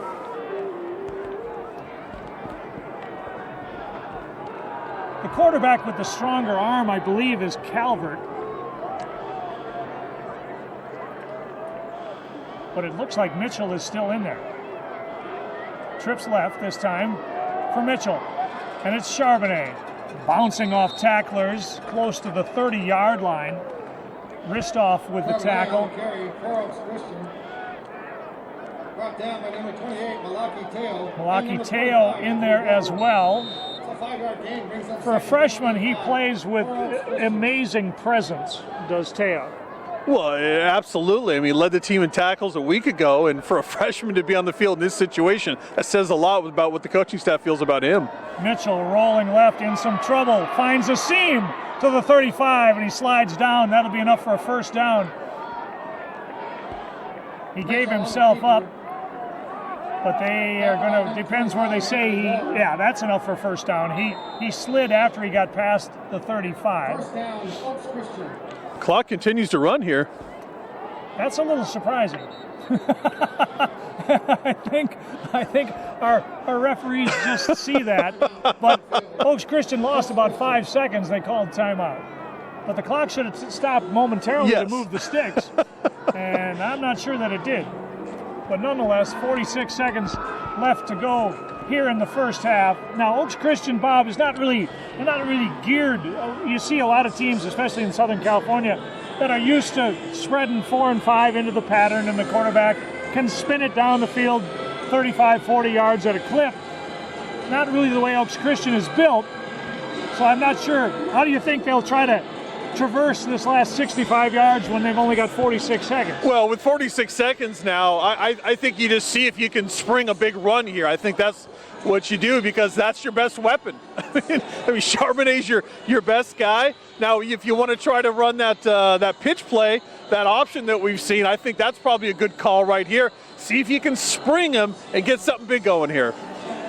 They do put the quarterback with the stronger arm. Josh Calvert is back in at the quarterback position, empty backfield for Josh. I've seen him throw the thing 50, 60 yards with the flick of the wrist. So let us see. Calvert with play action. Being chased, loads up and fires. It's caught. Is he inbounds? They're going to say yes, indeed. That's Ty Shamlin with the catch. Got 1 foot down. It'll be a pickup of about 8 yards. But Calvert threw that ball a long way for an 8-yard gain. Yeah, I was going to say, all that and the time that came off the clock as well to get 8 yards. And it shows you what I know. I think they're going to go back to the running game, and of course they empty out the backfield and spread everybody out. He's 2nd down and 2, but we've got only 38 seconds left in the half. Oaks Christian down to just 1 timeout. Trips left this time for Calvert. Here comes the blitz. Calvert avoids the rush and lobs it out to a wide open receiver, and the ball is caught around the 42-yard line. But we've got a penalty flag way back where the protection was forming, and I'm not sure this play is going to hold up. 25, Sebastian Macaluso. Macaluso made the catch, but this one's coming back. Penalty flag on the play. Was the initial call a face mask against the offense? Did I see that right? Face mask. Yep, illegal hands to the face against one of the offensive linemen for Oaks Christian. That'll nullify about a 25-yard gain on the pass to Macaluso, but it'll set Oaks Christian back into 2nd down and very long. This will be 2nd down and about 15, and we're down to 30 seconds now, and the clock is moving. It's a delay to Charbonnet, but the defense has got him. They just want to keep him in bounds, and they do, and that might bring about the end of the first half. Brought down by number 28, Malaki Teo. Teo made the tackle with some help from his friends, but I think that's going to do it for the first half. We're down to 5. Clock continues to run. And a very entertaining first half comes to a close. JSerra started out 14-0 in the blink of an eye. Oaks Christian gathered themselves and answered with 17 consecutive points, only to have JSerra get the last blow of the first half, a 1-yard sneak by Caden Bell, and that's our score at halftime. It's JSerra 21 and Oaks Christian 17. Bob Gibson, your thoughts? Well, I tell you, this is a heavyweight fight in a heavyweight division, without a doubt. You see why these two football teams earned their way into this matchup, and I can't wait to see what the second half has in store, because we're seeing some great offensive football out here so far in this first half. And that's the tale of the first half of the quarterfinals of the CIF Southern Section Ford Football Championships. This is Division I football in Southern California, folks. JSerra leads it 21-17. We're going to take a short break. We'll be back in just a moment.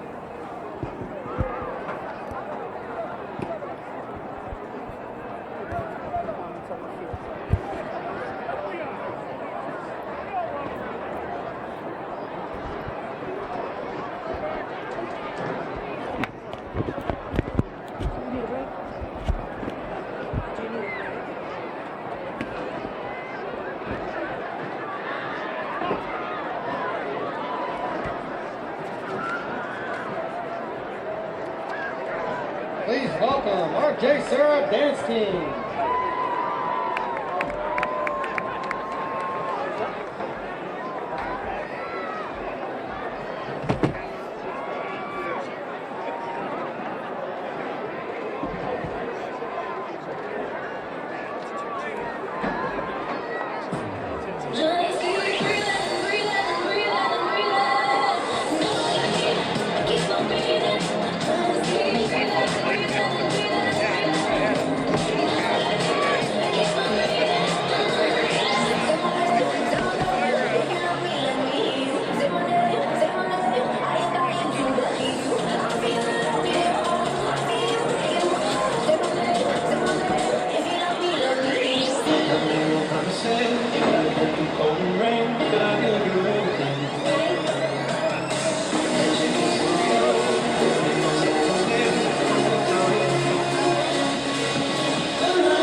Are we ready for him?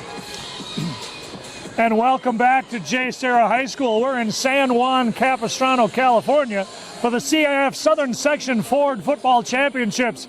This is Division I quarterfinal between the number 4 seed Oaks Christian and number 5 seed JSerra, with the winner getting the right to play St. John Bosco, the nation's number 1 team, next week in the semifinals. I'm Paul Westfall. Alongside me is Bob Gibson. Our score at halftime is JSerra 21 and Oaks Christian 17.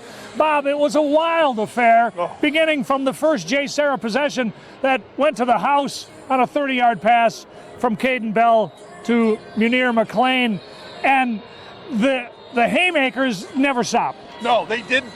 2 one-play scoring drives for JSerra. We saw Oaks Christian weather that storm, come right back, and put 17 straight points on the board. JSerra with the late touchdown. And you look at it and say, well, it's a 4-point game. How close is it? Well, the numbers at halftime certainly tell you how close it is. The rushing yards, 180 yards for Oaks Christian, 166 for JSerra. The passing yards, almost identical, almost non-existent for both sides as well. 36 to 35, 1 yard in favor of Oaks Christian. Total yards, 216 to 201. The one turnover, Oaks Christian turned it over. The one time, the interception back in the second quarter. And the time of possession, as you would expect, dominated by Oaks Christian simply because of the quick scoring drives by JSerra. 16-26 for Oaks Christian in that first half, and only 7.5 minutes of possession for JSerra in the first half. I think JSerra is going to have to do a better job of holding onto the football, creating some longer drives, try to keep that Oaks Christian offense off the field here in half number 2. We have some individual numbers, and they are very glossy. For JSerra, number 3, Chris Street, 8 carries, 138 yards, and 1 touchdown. Caden Bell was 3 for 9, passing for 35 yards. He scored 1 touchdown on a quarterback sneak, but the real star of the game for Oaks Christian has been Zach Charbonnet, the best running back on the West Coast, if not certainly one of the 5 best in the country. Zach rushed for 157 yards and 1 touchdown on 16 carries. And when he began to assert his dominance, Bob Gibson, that's when Oaks Christian began to turn the game around. That is exactly correct. If they can get him loose again here in the second half, that's really going to help Oaks Christian. No secret there. They want to get the ball into the hands of Zach Charbonnet here in this second half. JSerra will receive the second half kickoff from Garth White, and we're underway.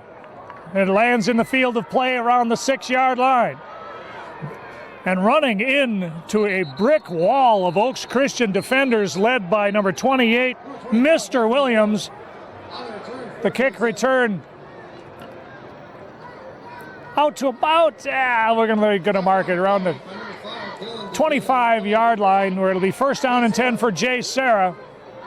Mister says, excuse me, sir, you're going to stop right here. Anthony Ward ran right into him. Number 2, Caden Bell, in at quarterback.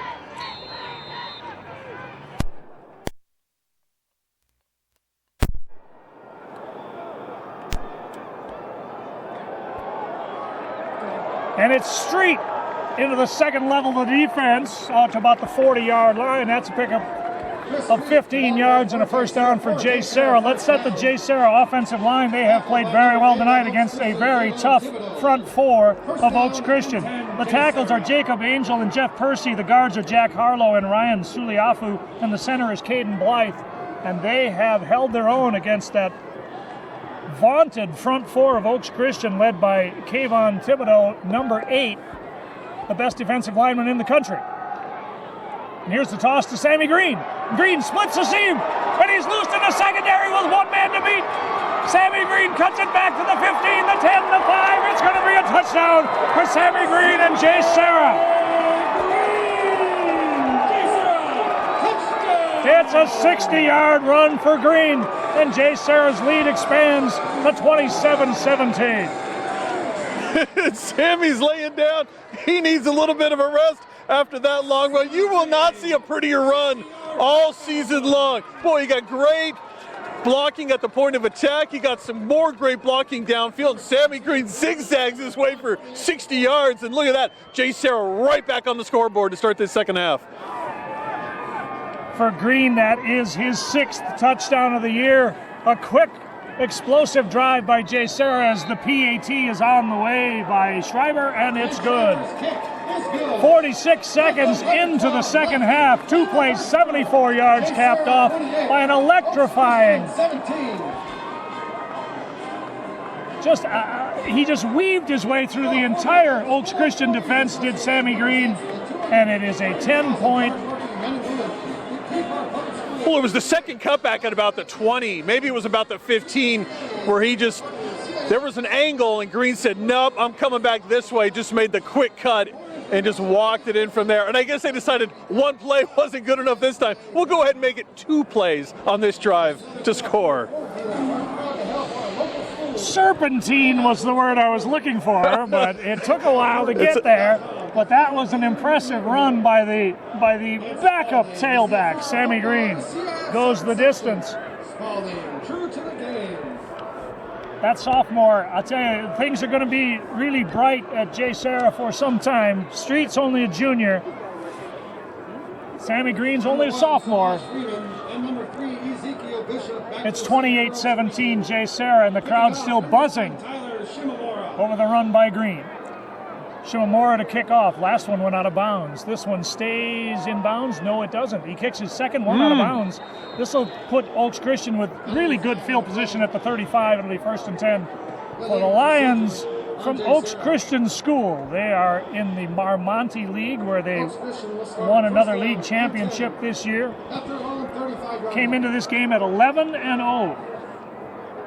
Beat Chaminade last week, 22-7 to advance to the quarterfinal. And my guess is they haven't been behind very often this year, if at all. No, I think we're in uncharted territory for Oaks Christian. Certainly, they're used to playing with a pretty nice lead most of this season. They trailed against Westlake in the final league game of the season early, but came back to win that one 13-7. It's Charbonnet out to about the 39-yard line, gives Zach 4. It'll be 2nd down and about 6.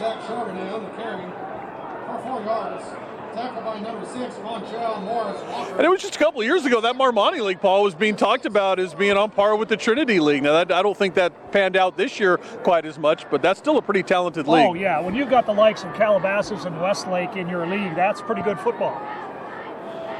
2nd down and about 7. Mitchell slings it out there, and the catch is made by Macaluso, and he's going to be short of 1st down yardage. It'll be 3rd down and short, call it 3rd and 3. Looked like Duncan got out there from his corner spot to keep Macaluso short of the sticks. 3rd down and 3 for Oaks Christian from their own 42. Just underway here in the 3rd quarter. Paul Westfall, Bob Gibson, delighted you could be joining us. However you're viewing this, courtesy of JSerra TV. Mitchell's in some trouble. He's being chased. He can't get to the sticks in time. He's run out of bounds by Victor Clanton, short of the 1st down marker, and it'll be a punting situation for Oaks Christian.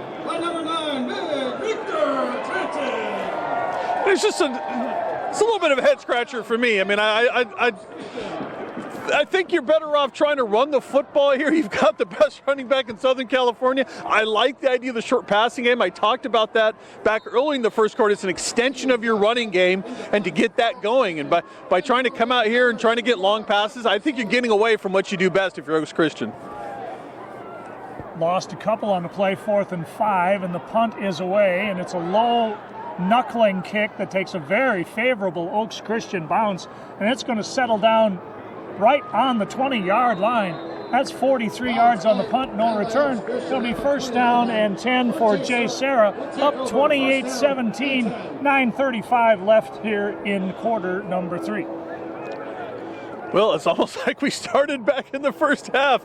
So I tell you, JSerra, like their hair was on fire coming out and making plays on offense to get things going. It was Oaks Christian that had to withstand that. Now we'll see again if that holds true here, if JSerra can get their offensive rolling again here now with this 11-point lead. I was just curious that Sammy Green was the running back in that first series. I didn't know if something had happened to Chris Street, but Street is back in the ballgame. after a superb first half. Penalty flag at the snap of the ball. Looked like movement up front by the JSerra offensive line. The defensive front for Oaks Christian, and they have been great all season long. Number 8 is Kayvon Thibodeau. He is a man-child at 6'5" and 240 pounds of speed and power. He's number 8. He's going to decide on December 15th his choice of college, and he's got schools like Alabama and USC awaiting that decision. But it's a penalty against JSerra for an illegal substitution. They'll set him back 5 yards. It'll be 1st and 15. But otherwise, Ryan Frankie's number 81, Jack Lenthal is number 44, and Reese Silafau is number 73. That is an impressive front four, as good as any that I have seen in high school football, not only this year, but in some time.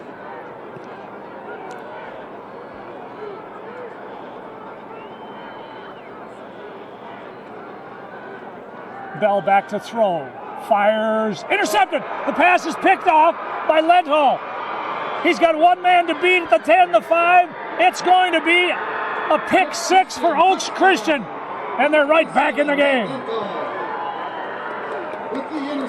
Nate Lenthal, his 5th interception of the season that leads Oaks Christian, and he goes 27 yards as number 27 for the score. Wow. Well, the pass was just enough off the target. Number 45, and I'll tell you, once he secured that interception, there wasn't much JSerra could do. Most of their offensive personnel was on that other side of the field, on the far side. Whistle stops the conversion attempt, and they might have to try this one from a little farther back.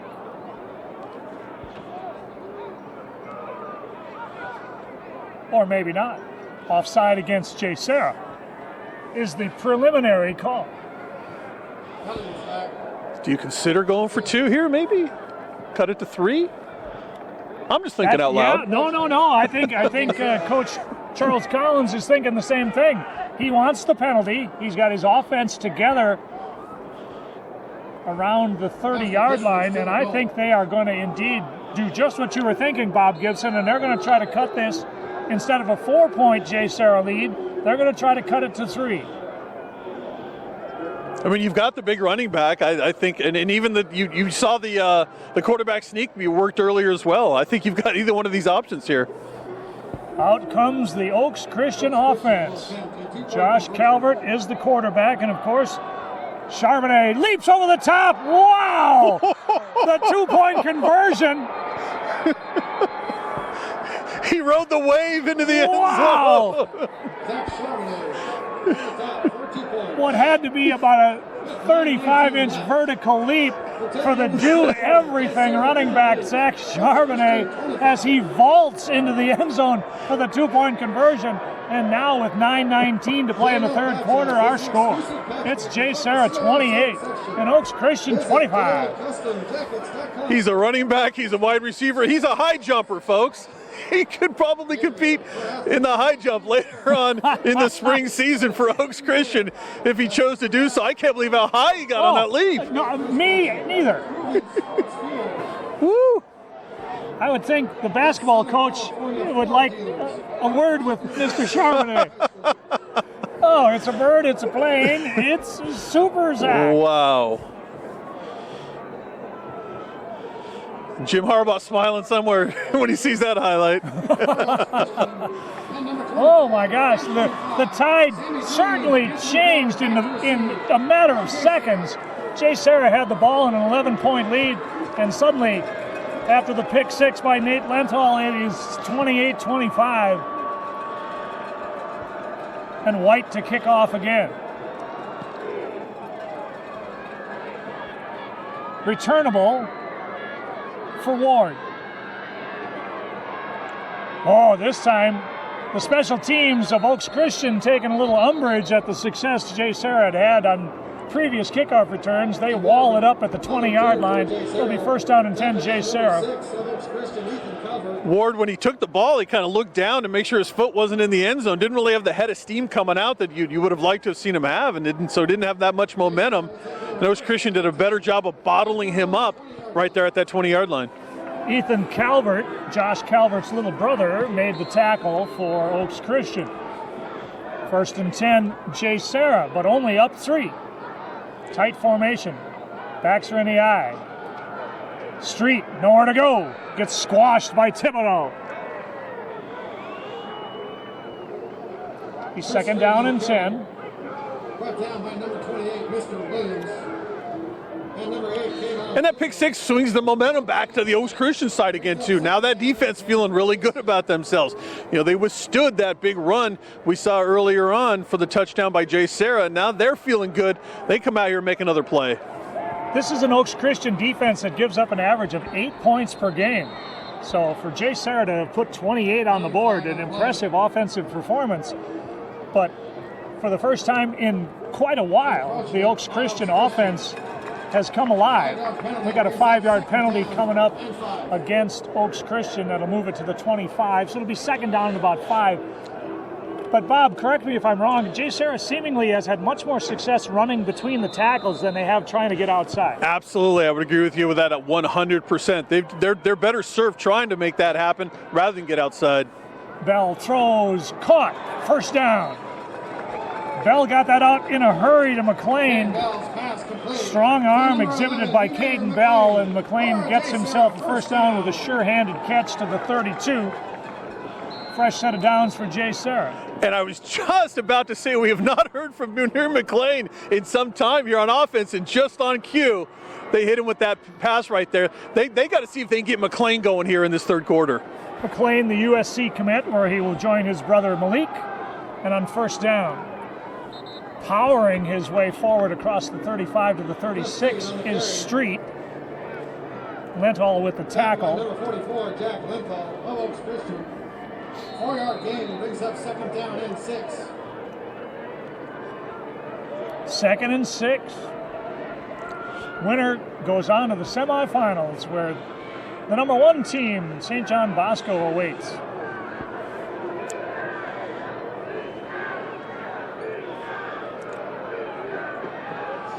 Toss. Street. Thibodeau's got him. Street was able to muscle his way out to about the 37 or 38-yard line, but they are still going to be well short of the 1st down. It's going to be 3rd down and 5. Boy, and we just talked about that. These sweep plays, this chance to try to get outside the tackles, just not working for JSerra. I don't think you can make a living running outside at Thibodeau. No. He is just, he's huge and he's fast. Big play here. They actually gave him an extra yard, so it's 3rd and 4, but JSerra realizes the importance of this 3rd down call, and they call a timeout. 6:56 left to play in the 3rd quarter. 28-25, JSerra leads it by 3. Well, you're sort of in that territory now where I don't know if you can run the football here. I don't know if you got to play to try to get Street out of here. I think you got to look for McLean. That little out pass that they've been running, that little slant that they've run to McLean a couple of times. So I think they want to talk it over, make sure they have the correct play, because you're absolutely right. It's a big play here, even though you think it's still early, and it is here in the 3rd quarter. But to try to get some of that momentum back, as we talked about, JSerra needs to hold on to the football here and create themselves a nice drive. Have not heard much from Tyler Shimamuro, one of, I think, the best all-around athletes in Orange County. He can play multiple positions, a very sure-handed receiver. He's in the slot to the right. Trips right for Bell on 3rd down and 4. Bell fires, tipped at the line of scrimmage. Oh, the big defensive end linebacker Ty Ely got his hands on it and batted it down at the line of scrimmage, and it'll be 4th down. 4th down and 4 for JSerra. Bell had a couple options out there, but Ely gets the big paw up there and knocks it down. That's a big play for that Oaks Christian defense. Punting situation for JSerra. Bishop back at his own 33. Griffin Paler Back to punt, stands at his 22, and he gets it away, and it's a high spiraling kick that Bishop can't get to. Takes a very good JSerra bounce, going to be dead around the 24-yard line. That's 41 yards on the punt, no return. It'll be first down and 10 Oaks Christian, trailing by 3. 6:42 left to play here in the third quarter. Paul Westphal, Bob Gibson, delighted you could be joining us on a Saturday night that was forced upon these two teams because of the awful fires up in the Westlake Village, California area where Oaks Christian School is. And once again, all of our thoughts and prayers to all of you watching up there, and hope that the worst has passed. This is Charbonnet across the 25 to the 26-yard line. That's a pickup of 3 tough yards. Looked like Suliafu was in the middle of the mix there along with Ristov. And number 9, Victor Clanton. Clanton always where the ball is, helped out. For sure. Clanton's one of those puzzling stories, really under-recruited. Every time I watch JSerra play, Victor Clanton is right where the ball is, has tremendous instincts, runs really well. I hope the Division I schools wake up eventually and figure out about Victor Clanton. Swing pass to Charbonnet. Charbonnet, he's across the 35 to about the 36-yard line. That'll be good enough to move the sticks. First down, Oaks Christian. Oh, Jim Harbaugh's got to be saying, this guy, just wait till I get my hands on this guy. I'm going to figure out so many ways to get him into space. And soft hands. Yeah, no, you're absolutely right. And I don't know how you defend that right there, how you defend that swing pass, because once you get him in open space and a head of steam, forget about it. That's at least good for 8 to 10 yards every time. He's a load. And he gets the ball. Off tackle, dips it outside. Short gain at best, spun out of bounds. Looked like Clanton was there again, but it's positive yardage on first down. One thing Oaks Christian has corrected, they have minimized the penalties that plagued them on a couple of first half possessions that put them behind the sticks. Now it's second down and 8. Clock is running. We're inside of 6 minutes to play in the third quarter. It was 21-17 JSerra at the half. Now it's 28-25 JSerra. Calvert, pump and go. Pass is knocked away at the last moment. Another superb one-on-one play by Hagan Foreman. Calvert was trying to get it to Kalen Moore, but the ball was badly underthrown because it looked like Moore had some separation, Bob, on Foreman. Well, Foreman did a nice job of staying home. He got back, got the head turned around, and once he saw the pass coming his way, he was able to recover a little bit and close that gap down, and actually had a chance at an interception there at the end. Moore is still down on the sideline and being attended to, but we certainly hope that it's perhaps just got the wind knocked out of him. He landed awkwardly as both Moore and Foreman went up for that 50-50 ball. And we certainly hope that Oaks Christian can still possess the services of their talented sophomore Kalen Moore. But meanwhile, Bob, it's third down and very long for Oaks Christian. Every series, every possession now is so meaningful, but this is another big play for the JSerra defense. Yeah, this is right here. The JSerra needs somebody to come up big, make a play. And again, I think if you're Oaks Christian, I think you got to go back and put it in the hands of your number one weapon, and that is Zach Charbonnet. He's been there for you all year long, all game long here tonight. He's just gone crazy running the football. I think you got to put it in his hands and hope he does something good, because even at 3rd and 8, boy, he can still be dangerous. And nice to see the young man up on his feet. Yes, indeed, and running off the field under his own power, getting a hand from both sides. Nice crowd came down from Westlake Village for Oaks Christian under some very trying circumstances.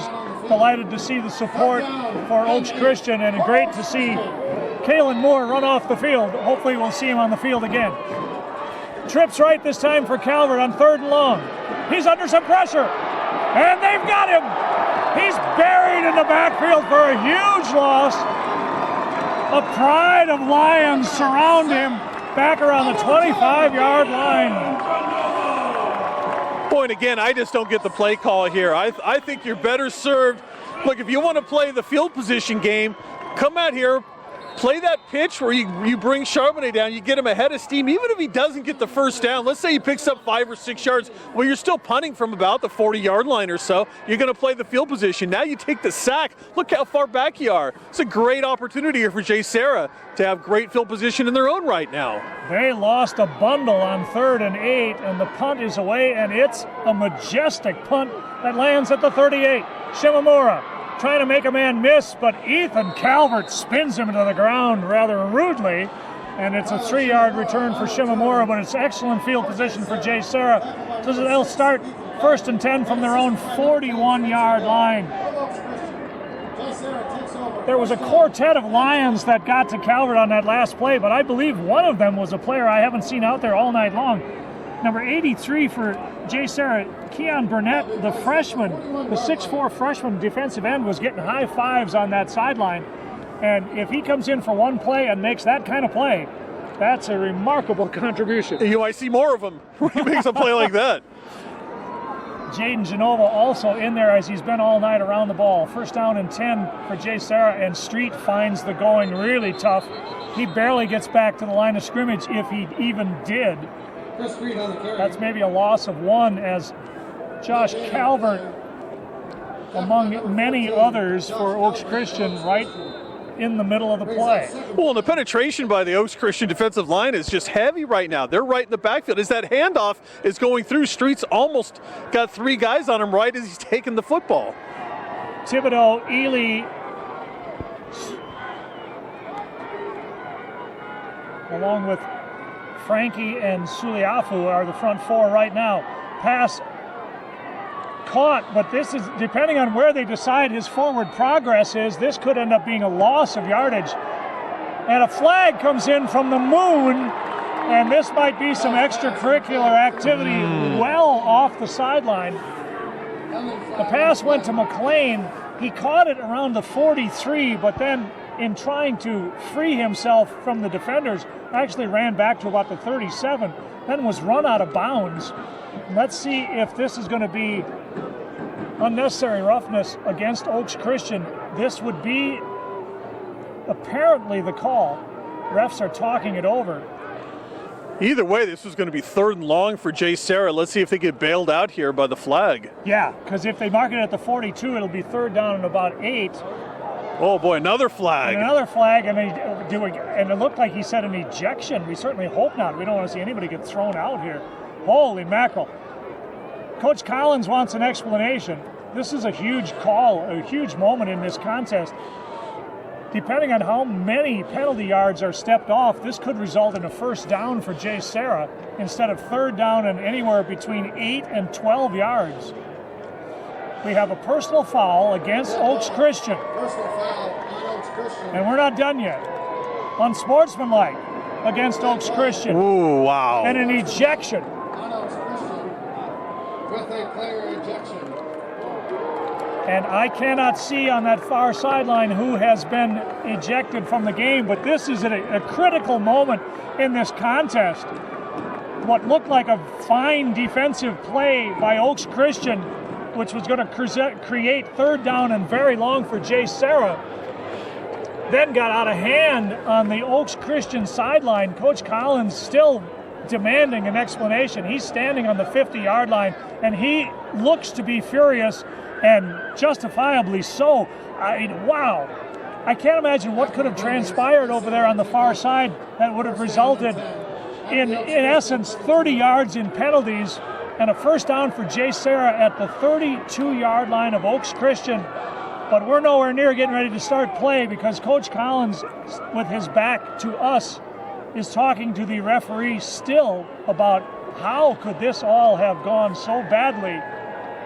Well, the unsportsmanlike penalty comes at least 2 minutes after the original penalty was called. So you got to think somebody was in there chirping away, and maybe the referee said, "Hey, enough! I've heard enough." And maybe somebody kept chirping and chirping, and then, "Hey, that's enough." Or maybe some magic words were said. We don't know. I don't want to speculate too much on it, but you have to think something egregious happened down there, big time, for an ejection to come like that in a game of this magnitude. 2 major penalties and an ejection have given JSerra first down and 10 at the Oaks Christian 32, and now a whistle from the back judge. This has got to be more of a clock issue, I would think, than anything else. Officials timeout on the field. We have an officials timeout, and things have turned completely 180 degrees around. Wow.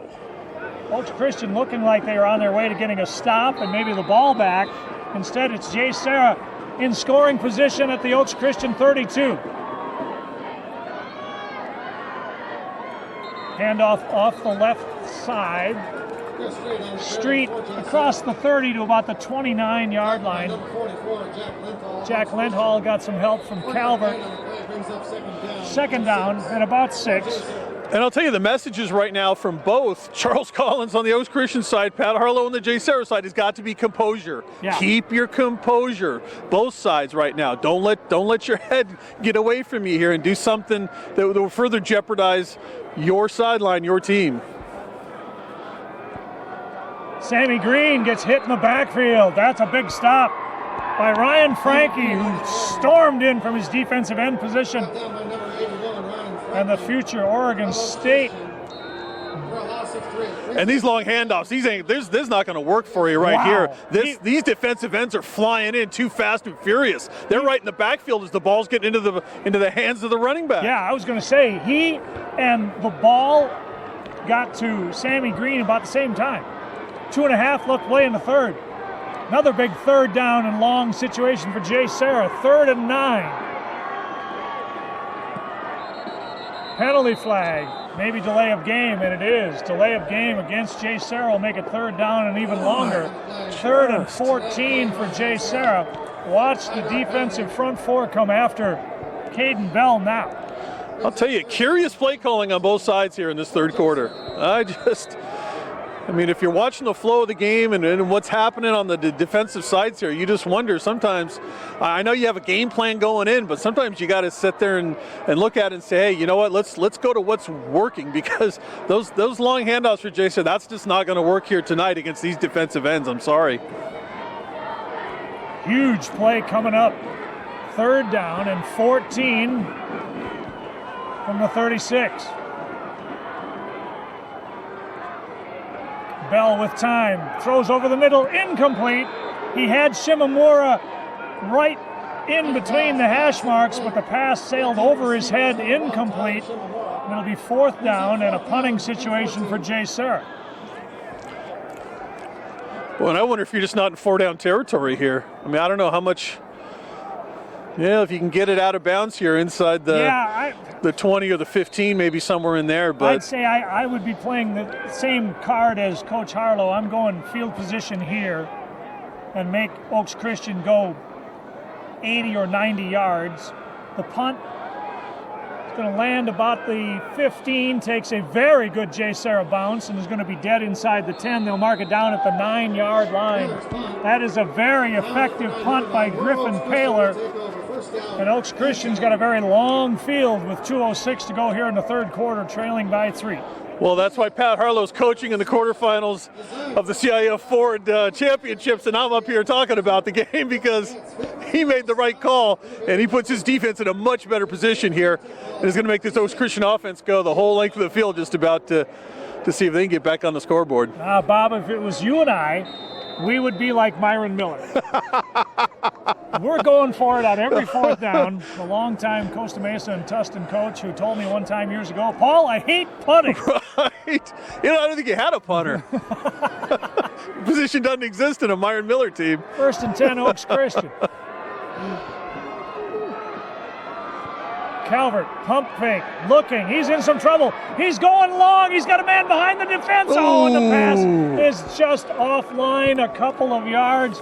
He had a streaking Sebastian Macaluso who had gotten behind the defenders, but the pass was just offline and it's incomplete. Well, he pump faked, and then he pulled it back down, and then the receiver came open again about midfield. And I tell you, that pass had plenty of air under it, just was off the mark by a little bit. I know Oaks Christian doesn't throw it a lot, and Calvert's numbers don't jump off the page at you, but he's got a gun. I've seen him a number of times throw that thing 50 yards. Calvert, late pitch to Charbonnet. He does get the edge this time, and he's got significant yardage out past the 15. Let's see where they say he stepped out of bounds.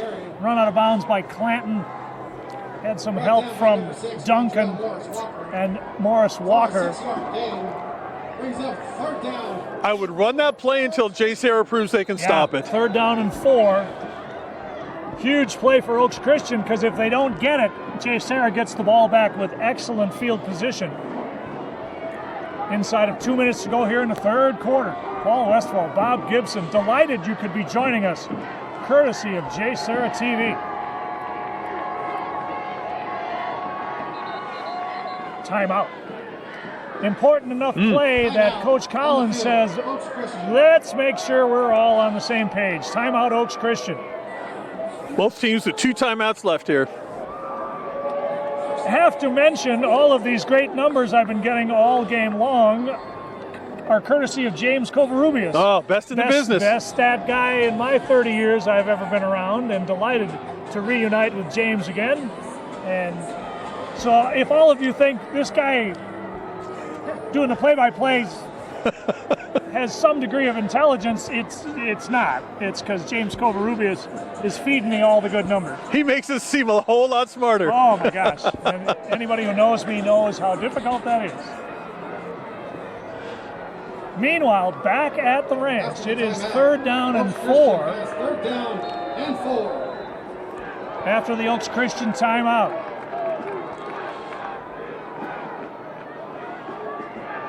Rolling. Calvert in some trouble. Being chased. Can he get to the sticks? Yes, he can. Oh, he takes a big hit, I believe, from Victor Clanton, but I think that the 235-pound quarterback, Josh Calvert, got to the sticks. Let's see where they put him out of bounds. Yes, indeed. The referee signaling, move the chains. Oh, that's a huge play for Calvert, because he was in some serious trouble. He was being chased by number 87, Jasper Lott, who had bad intentions, but Calvert was able to get just enough for the 1st down. Boy, that worked out for Oaks Christian. I'm not sure how. Woo, living dangerously. We'll mark that one down. If they go down and score here, that was an enormous improvisation by Calvert. On the delay, Charbonnet gets maybe a couple out just past the 20 to the 21. LaBeouf with the tackle. Gain on the play. Correction, 2-yard gain brings up 2nd down and 8. Every time I see success by Oaks Christian between the tackles, I have to think that JSerra misses Sean Nielsen, the San Diego State commit, who has been a stalwart at that defensive tackle position. Big number 99 has not seen any action tonight, and they miss him up front. Last minute of play here in the 3rd. Calvert wheels and fires, caught. That's Macaluso, and he's knocked out of bounds just past the 25 to about the 26 by Duncan. Pass complete to number 25, Sebastian Macaluso. So it's another big 3rd down play for Oaks Christian. But I like that call much better. Get it out to Macaluso. Now you've got the manageable 3rd and 2 out here. You can do a lot at 3rd and 2. Calvert, who's on his way to Washington, but I think most agree his future is on the defensive side of the ball. But I'll tell you, the thing comes out of his hand looking pretty clean, and it's got some miles per hour. 3rd down and 2. Oh. 3rd down and 7. One of the linemen jumped for Oaks Christian, and it's going to put them in a little more difficult down and distance situation. Well, I'll tell you, JSerra was trying to disguise a little bit of a blitz. They had a linebacker walk up, and that left tackle saw that and just lifted his head up. So you'd think that would change the play call from head coach and offensive coordinator Charles Collins. Collins, who played in the CFL with the Edmonton Eskimos and has a storied career as an offensive assistant coach. Let's see what he's dialed up on 3rd and 7. Calvert back to pass, fires over, got his man. That's Macaluso, and that's a first down. Calvert's pass. Duncan on the tackle. But once again, that ball got there right on time, right between the 2 and the 5. 44 is Duncan of JSerra. Calvert threw a bullet right there. And the leading receiver this season for Oaks Christian, Sebastian Macaluso, gets a first down.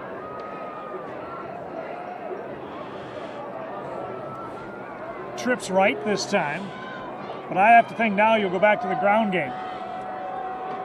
No, Calvert throws, got his man, that's Shamblin, and he gets buried. Ball comes loose, but after the fact, it's going to be a catch and a gain of about 4. 13, Ty Shamblin. Tackle on the play by number 13, Calvin Musette. Musette and Foreman were there on the play, but it's 2nd down and 6, and I got to tell you, Bob, this play calling surprising me a little bit. You and me both. But we'll get a chance to talk about that while we have a break, as the 3rd quarter has come to a close.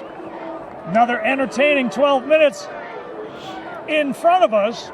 Our score at the end of 3. It's JSerra 28 and Oaks Christian 25. We're going to take a short break, and we'll be back in just a moment.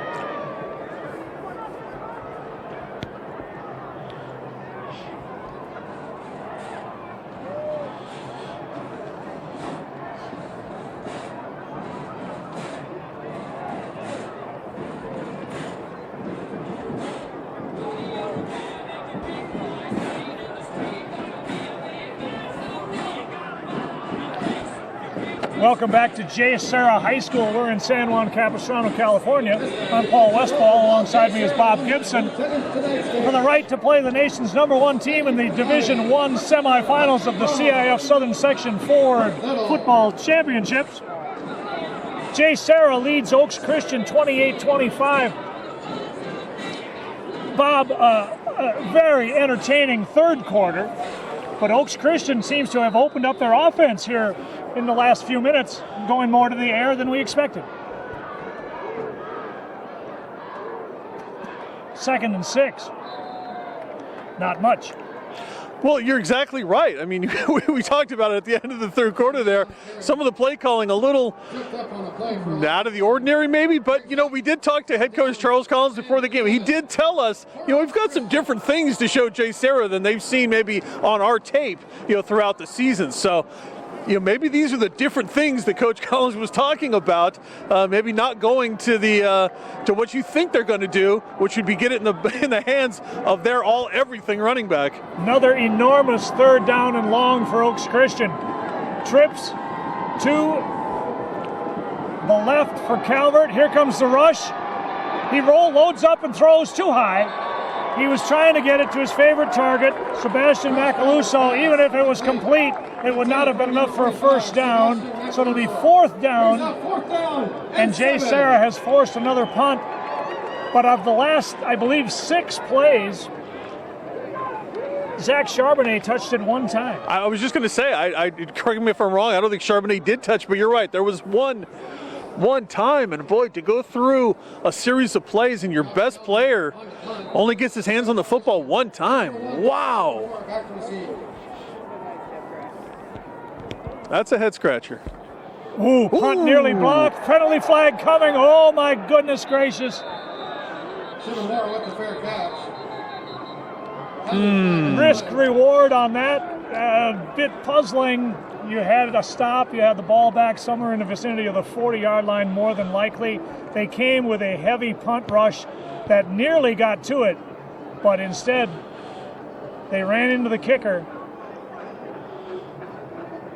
I believe that was Musette that was an eyelash away from breaking it, but it's not enough. On the defense, and that penalty's declined. Holding on the defense. On JSerra.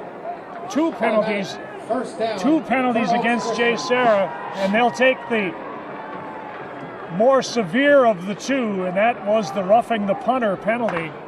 And that is going to result in an Oaks Christian first down, a fresh set of downs for Oaks Christian near midfield. And that's one of those mistakes you just cannot have. Oh, man, what a backbreaker that is for JSerra. They had gotten the stop. They were going to get the football back. Christian's on 49-yard line. I mean, it's the old cliche, a game of inches. Boy, that just became a running into the punter penalty, and what a break for Oaks Christian. 1st and 10, Oaks Christian. 11:08 left to go in the ball game. They're down 3. Calvert, pump fake, going for it all. He's got a receiver behind the defense, but it's intercepted and dropped. Oh, my goodness gracious. He had Macaluso on the pump and go, who was a good 5 yards behind the defender. But the pass was underthrown, and Hagan Foreman did a great job of closing on the ball and nearly came up with another acrobatic interception, but when he hit the ground, the ball came loose. So it's all just a very loud incompletion. Foreman has had himself a heck of a game for JSerra. Had a chance and should have had his second interception of the game. I can't believe he dropped that one. He comes to the sidelines now holding his wrist. It's Charbonnet for about 4 tough yards, maybe 5, depending on the spot. Ran right into Justin LeBoeuf. 4-yard gain brings up 3rd down and 6. 3rd and 6, and it seems like I've been saying this all half long. It hasn't been 3rd and 1, 3rd and 2 for Oaks Christian for a long time. It's been 3rd and 6, 3rd and 8, 3rd and 9. Here we go again. 3rd and 6. 4 wide receivers in the pattern. Calvert throws, out pattern, bang! Oh my goodness! Ty Shamlin made the catch, and Zamaje Duncan blew him up.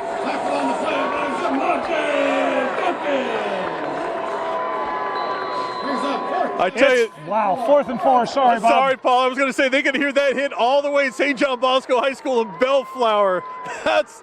Boy, that is the hit and maybe the save, the stop of the year for JSerra right there. We'll have to see. But no time to celebrate because Charles Collins and Oaks Christian they're going for it. It's 4th and 4 from the 45. Calvert pumped, throws, caught, 1st down, and then some. When the chips were down, he threw it to his brother. He throws it to Ethan Calvert, who makes a sure-handed catch and gets a 1st down. And the Oaks Christian faithful roar their approval there. First time they've looked at Ethan Calvert all game long. And the 6'2", 215-pound sophomore with a very sure-handed catch in traffic. 1st and 10. Gutsy call by Oaks Christian to go for it there. Charbonnet cut down after a couple of yards by Teo. Boy, this freshman, Malaki Teo, is the real deal. I'm telling you. When you think he's got 3 more years ahead of him after this. Wow. He's only going to get bigger and stronger and faster and better. Smarter. He's really good. 2nd and 7. Blitz is coming. Calvert loads up and throws for the end zone. He's got a man wide open. It's a touchdown. It's a touchdown for Ty Shamlin, and Oaks Christian has taken the lead. Oaks Christian. Calvert's pass complete to number 13, Ty Shamlin. Oh boy, breakdown in coverage for JSerra. There's not a black jersey within a mile of him. And I'm sure when Calvert rolled to his right and looked and saw number 13, Ty Shamlin, standing 8 yards deep in the end zone without anybody near him, Number 45, he couldn't wait to release the football. It's a 32-yard touchdown pass, and Oaks Christian has taken a 31-28 lead. The conversion attempt is on the way. It's up, and it's good. 8:35 left to play in the ball game. Our score. It's Oaks Christian 32 and JSerra 28. JSerra 28. 14 plays, 91-yard drive, took 5.5 minutes, and the touchdown pass from Calvert to Shamlin covered 32 yards, but it all came, Bob Gibson, after the roughing the punter penalty that prolonged the drive. Boy, we had roughing the punter. We had the hit of the year down here by JSerra, but what a gutsy call for Oaks Christian to say, you know what, we're going to go ahead and wipe that off. We're going to go for it on fourth down. Again, they convert, they get a new set of downs, and then they find a wide receiver just standing in the back of the end zone saying, just get it near me, I'll catch it, because nobody in the vicinity. As I mentioned, just a big breakdown. Josh, I'm here.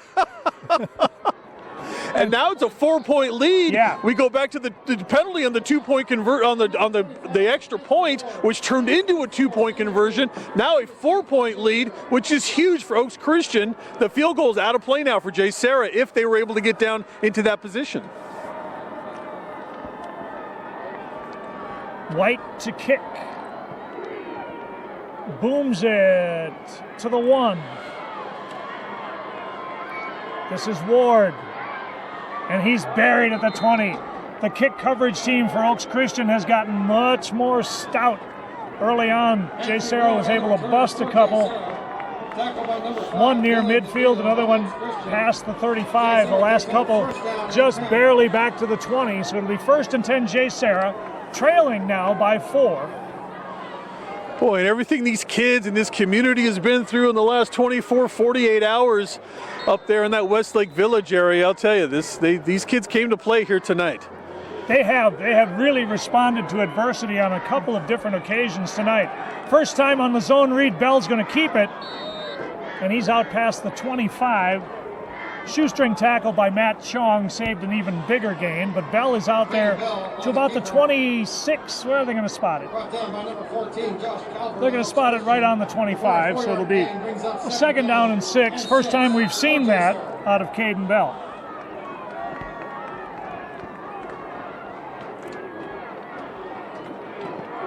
Second and 6.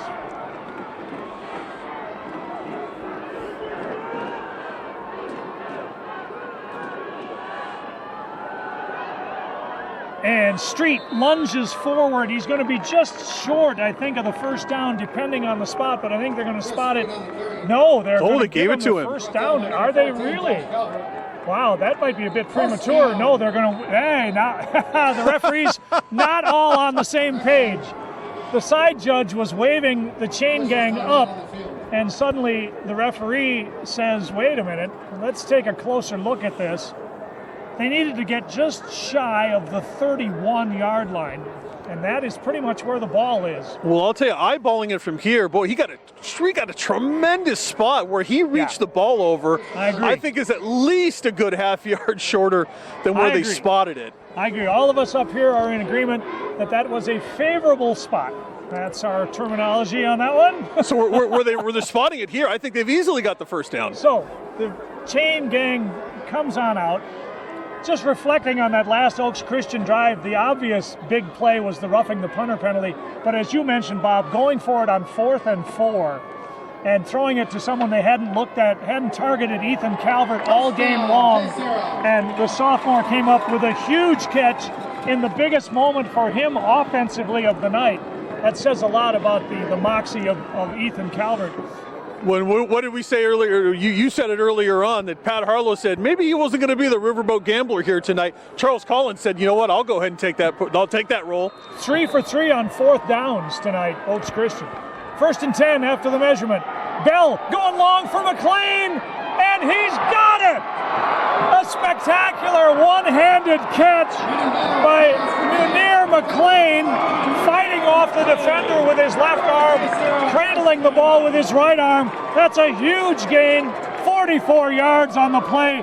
Bell to McLean, and JSerra is in business in Oaks Christian territory at the 25. Mr. Williams had tremendous coverage on McLean, step for step, and McLean makes a tremendous catch here. Boy, just a shot in the arm JSerra needed. 1st and 10, JSerra at the Oaks Christian 25. Toss to Street. Needs a block and could not escape. What a terrific play. I believe that was Calvert who got him by a shoe. No, it was 3, not 6. It was Bishop.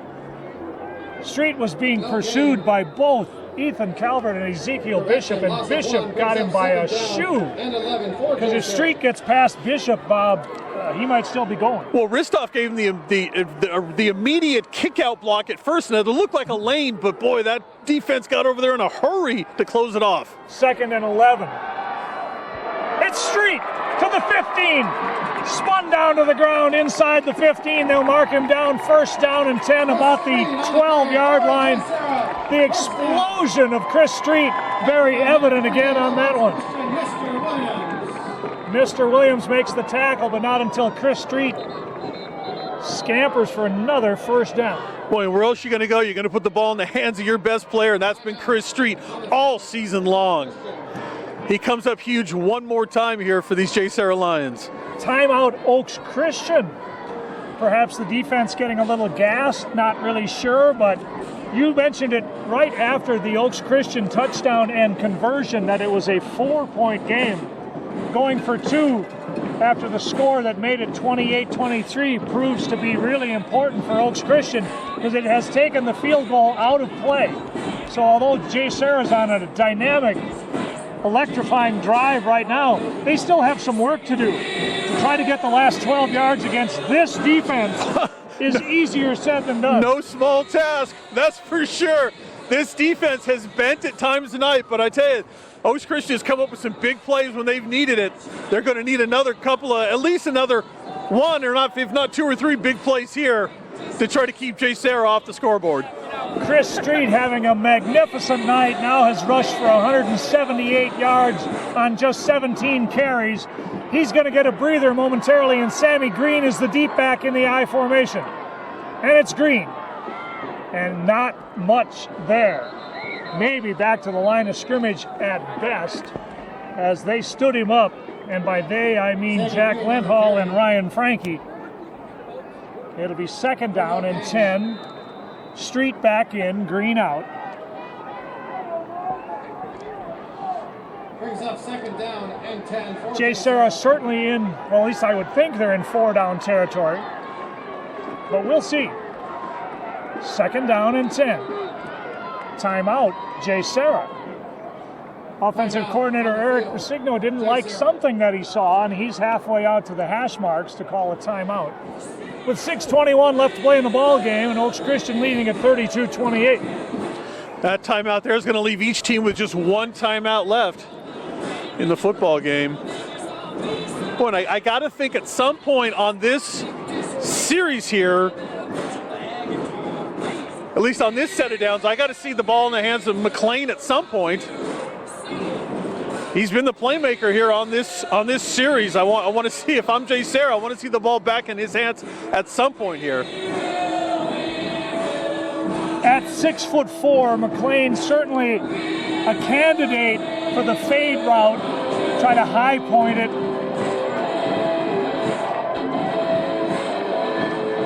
And McLean is split wide to the right. Shimamura is in the slot to the right.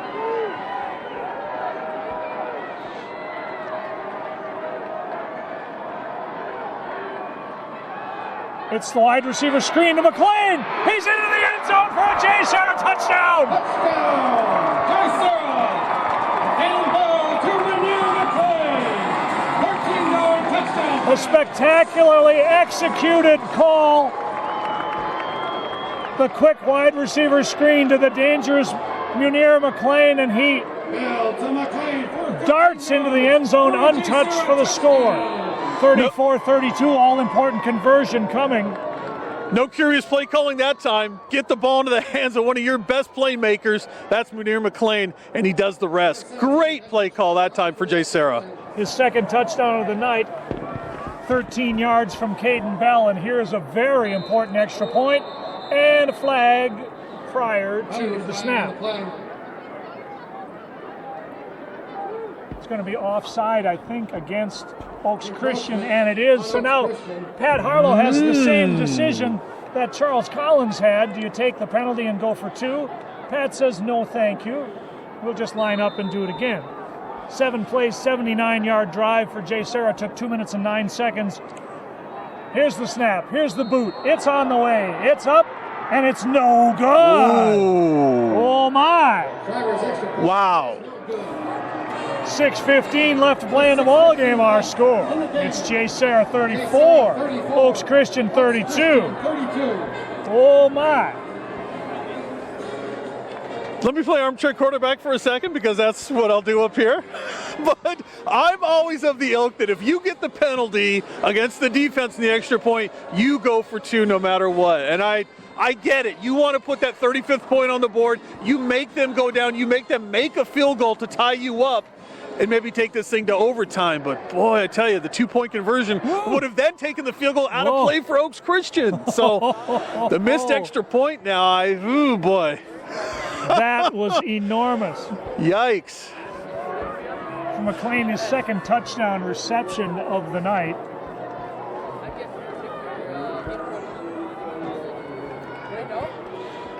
Here we go. 6:15 left to play, and somehow I got a feeling this is not going to be the final score. No, not by a long shot. Not the way this game's gone For tonight. two teams that pride themselves on defense, the offenses have had quite a night. This kick sails down to about the 7. And it's Bishop. Not much running room there, and the JSerra special teams are all over him at the 22-yard line. First down and 10 for Oaks Christian, now trailing by 2. Number 6, Quantrell Morris Walker. Quantrell Morris Walker, among other Lions, make the tackle, but it is now winning time for one of these two teams for the right to take on St. John Bosco next week in the Division I semifinals. Hope you are enjoying the CIF Southern Section Ford Football Championships. I'm Paul Westfall. Alongside me is Bob Gibson, and James Covarrubias has given me all the important numbers. And this game has been a thriller. And we've got half the fourth quarter left to play. Charbonnet goes in motion.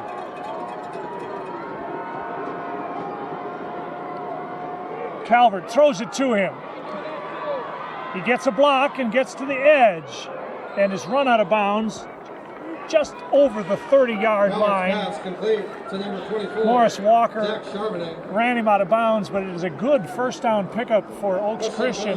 They're going to say he got run out of bounds. I thought he made more progress than that, but they're going to say he's out of bounds at the 31, so it is going to be second down and about 4. On the last offensive series for JSerra, they put the ball in the hands of Street and McLean, their best playmakers. You got to think Oaks Christian thinking the same way. Let's get the ball in the hands of our best playmakers. They go back to the weak side this time, and the pass is complete for a first down. That's a well-designed play. All the attention went to the left side when Charbonnet reset over there. They went to the single receiver on the right side. I believe that pass was caught by Donovan Davis, and Davis comes out of that skirmish limping just a little bit. Ward made the tackle, but it's enough for a first down for Oaks Christian at the 38-yard line. Clock is running at 5:40. Charbonnet tried to hit second gear, but the defense was stout. Genova was there. Charbonnet on the carry. Who's getting up off the bottom of the pile there? Number 80. That's Ristoff. That's Ristoff there, yeah. He made a big stop because Charbonnet kind of used a little hesitation that time and then tried to explode through the hole, and Grant Ristoff would have none of it. So it's a 2-yard gain, setting up second down and 8 for Oaks Christian.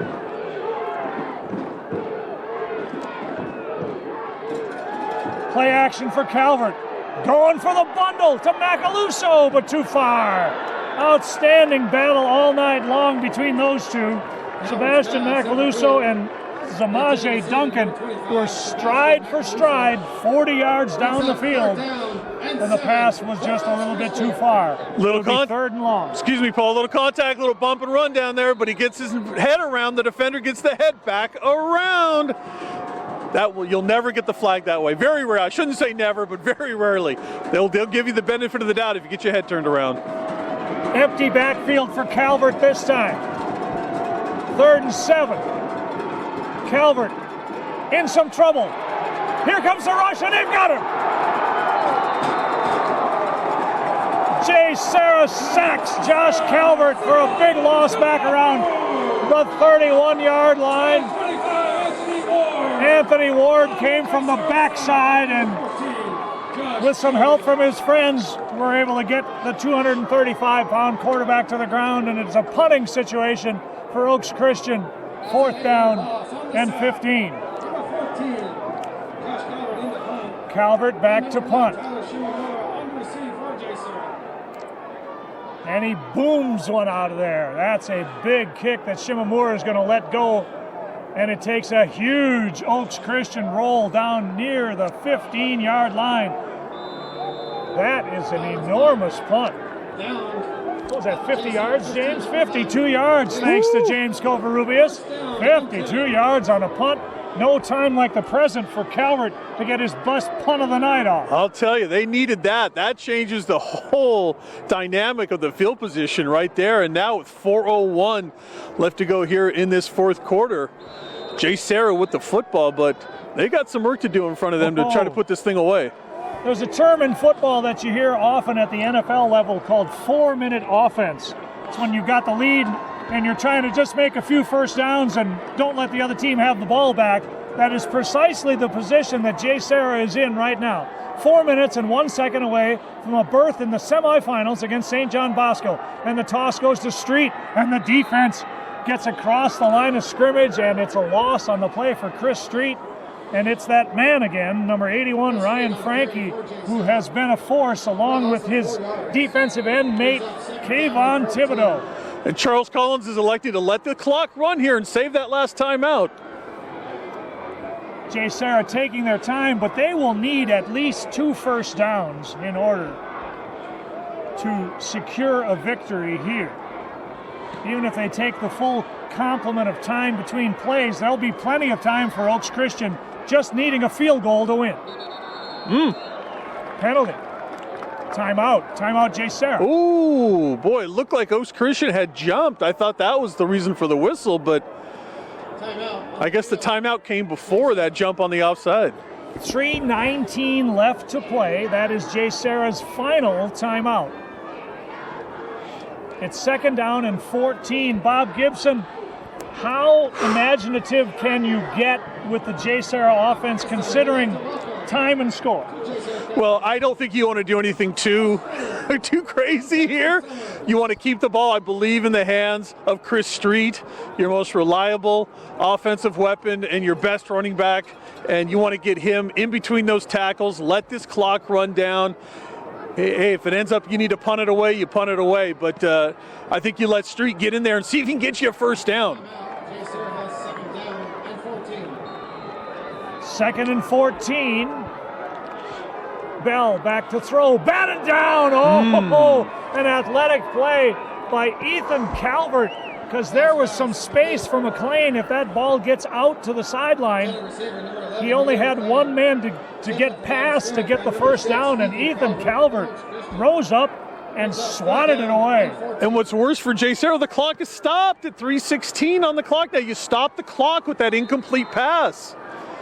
But if Calvert doesn't make that play, it looks like McLean's got it and maybe a first down. So that was a superb play by the sophomore Calvert. 3rd and 14, you almost have to throw it here. Bell rolling out, under pressure, fires, caught! Shimamura! It's going to be a first down for JSerra. They went to old reliable Tyler Shimamura. I've been watching this guy for years now, making plays. He's been a little quiet tonight, but in the biggest moment of the night for JSerra, Tyler Shimamura has a first down catch out to the 30-yard line, and what a throw by Caden Bell. Shimamura just slips into a little soft spot in the middle of the defense on the near side here, and Bell throws just a missile right into his hands. 3:09 left to play. On the ground. A couple of tough yards for Street to the 32. Press Street on the carry. In the arms of number 73, Reese Silafau. 2 yards on the play. But they'll let that clock run now to its fullest. Brings up 2nd down and 8. One more first down should be enough for JSerra to claim the victory. But if Oaks Christian can get a stop, they'll get the ball back somewhere between a minute and a half, needing a field goal to win. 2nd down and 8.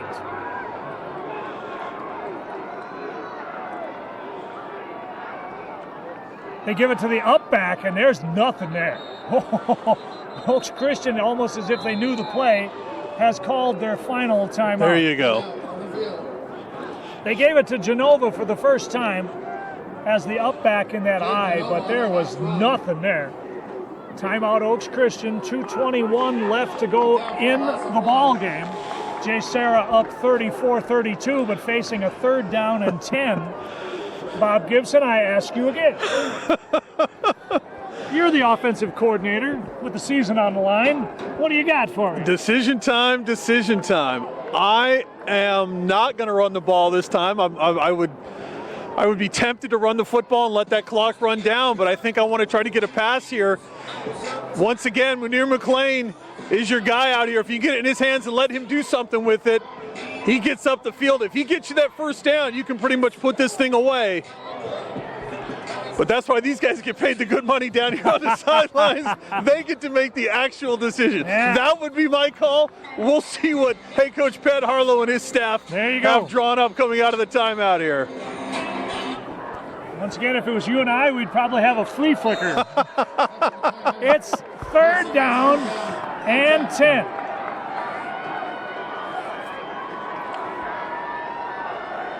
Bell back to throw. Here they come. Batted down at the line of scrimmage. And again, the clock is stopped on the incomplete pass. Oh my gosh. They came with about 7 that time. And the pass got swatted away at the line of scrimmage, and now with 2:17 left to go in the ball game, Oaks Christian's going to get one more chance. A pretty good field position. Griffin Paler back to punt. He needs to hit his best punt of the night right here. And it's away, and it's heading toward the 45-yard line where Ezekiel Bishop calls for the fair catch. And it'll be 1st down and 10, Oaks Christian, with 2 minutes and 10 seconds left to play. JSerra up 34-32 for the right to take on St. John Bosco in the Division I semifinals of the CIF Southern Section Ford Football Championships. Wow, this has been quite a game. You couldn't ask for a better one. Whoa. It's a shame somebody's season is going to end here. 1st down and 10 for Oaks Christian.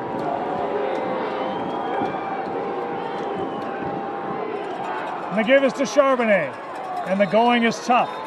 He picks up just a couple of yards now. Oaks Christian's got to hurry. They're out of timeouts. Every running play is going to take you probably 30 seconds to get back and reset.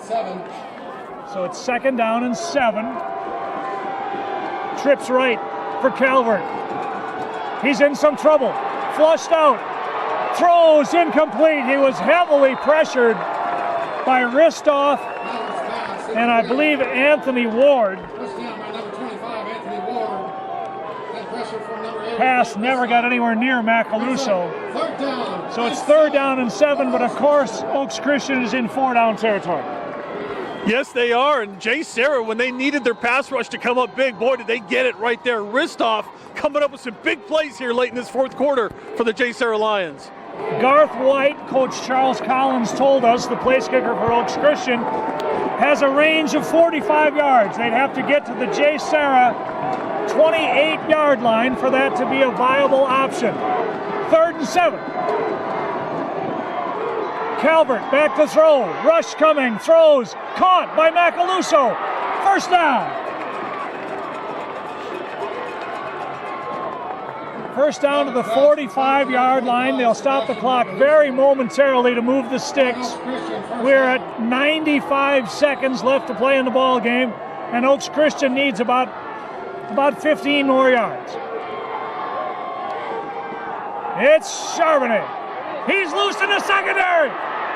He's to the 25, 20, the 20, maybe the 21-yard line on a burst from their all-everything running back. Zach Charbonnet has put Oaks Christian in field goal position with 1:20 left to play. Penalty flags all over the place. Penalty flag on the play. JSerra might have too many men on the field. If it's against Oaks Christian, this will be very difficult, but I think JSerra might get an illegal substitution, and they did. They had guys running on and off the field. They had 13 guys on the field when the ball was snapped. I'm counting them, and I said I got to 13 at one point. That gives Oaks Christian a free 5 yards to make this field goal attempt a little bit easier. First down and 10. Now first down and 5. I would think no hijinks from Oaks Christian here, but it's an empty backfield for Calvert.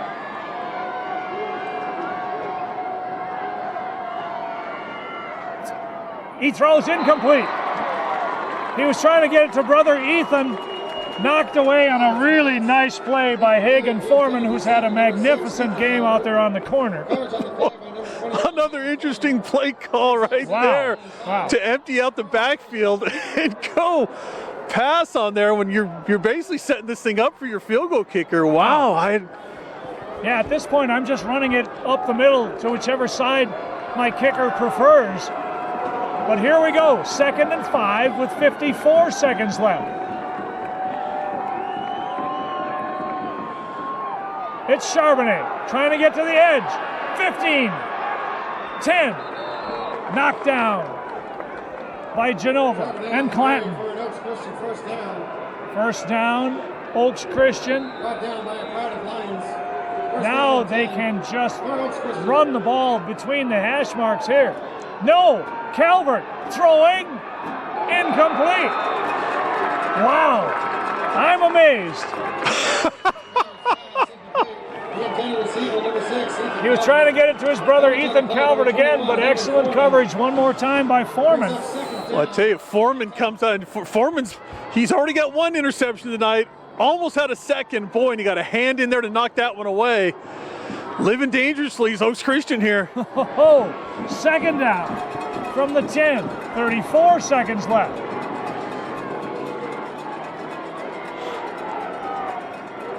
Calvert forced to run. Hit as he throws, and he throws it a mile out of bounds, trying to get it once again to Ethan Calvert, but he was blanketed by Foreman. But the rush was coming, and Josh had to get rid of it. Now it's third down from the 10. Well, this shows me Oaks Christian doesn't want to leave it up to the field goal kicker, apparently. They want to try to push this thing in and score a touchdown.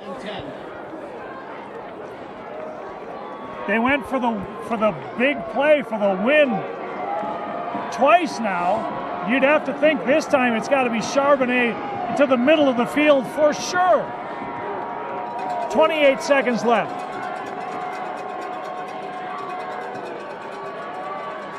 Calvert throws, incomplete. He was looking for Macaluso again on the slant, but excellent coverage by Zamaje Duncan. And here finally comes the field goal. But it's not in the middle of the field, Rob. They could have easily put it in the middle of the field. Instead, it will be on the left hash mark. In high school football, the hash marks are so much farther apart than they are at the NFL level. But here we go. Here's the ball game. It's going to be 26 yards for Garth White. Snap is down. The kick is on the way. It's up, and it's good. It's good.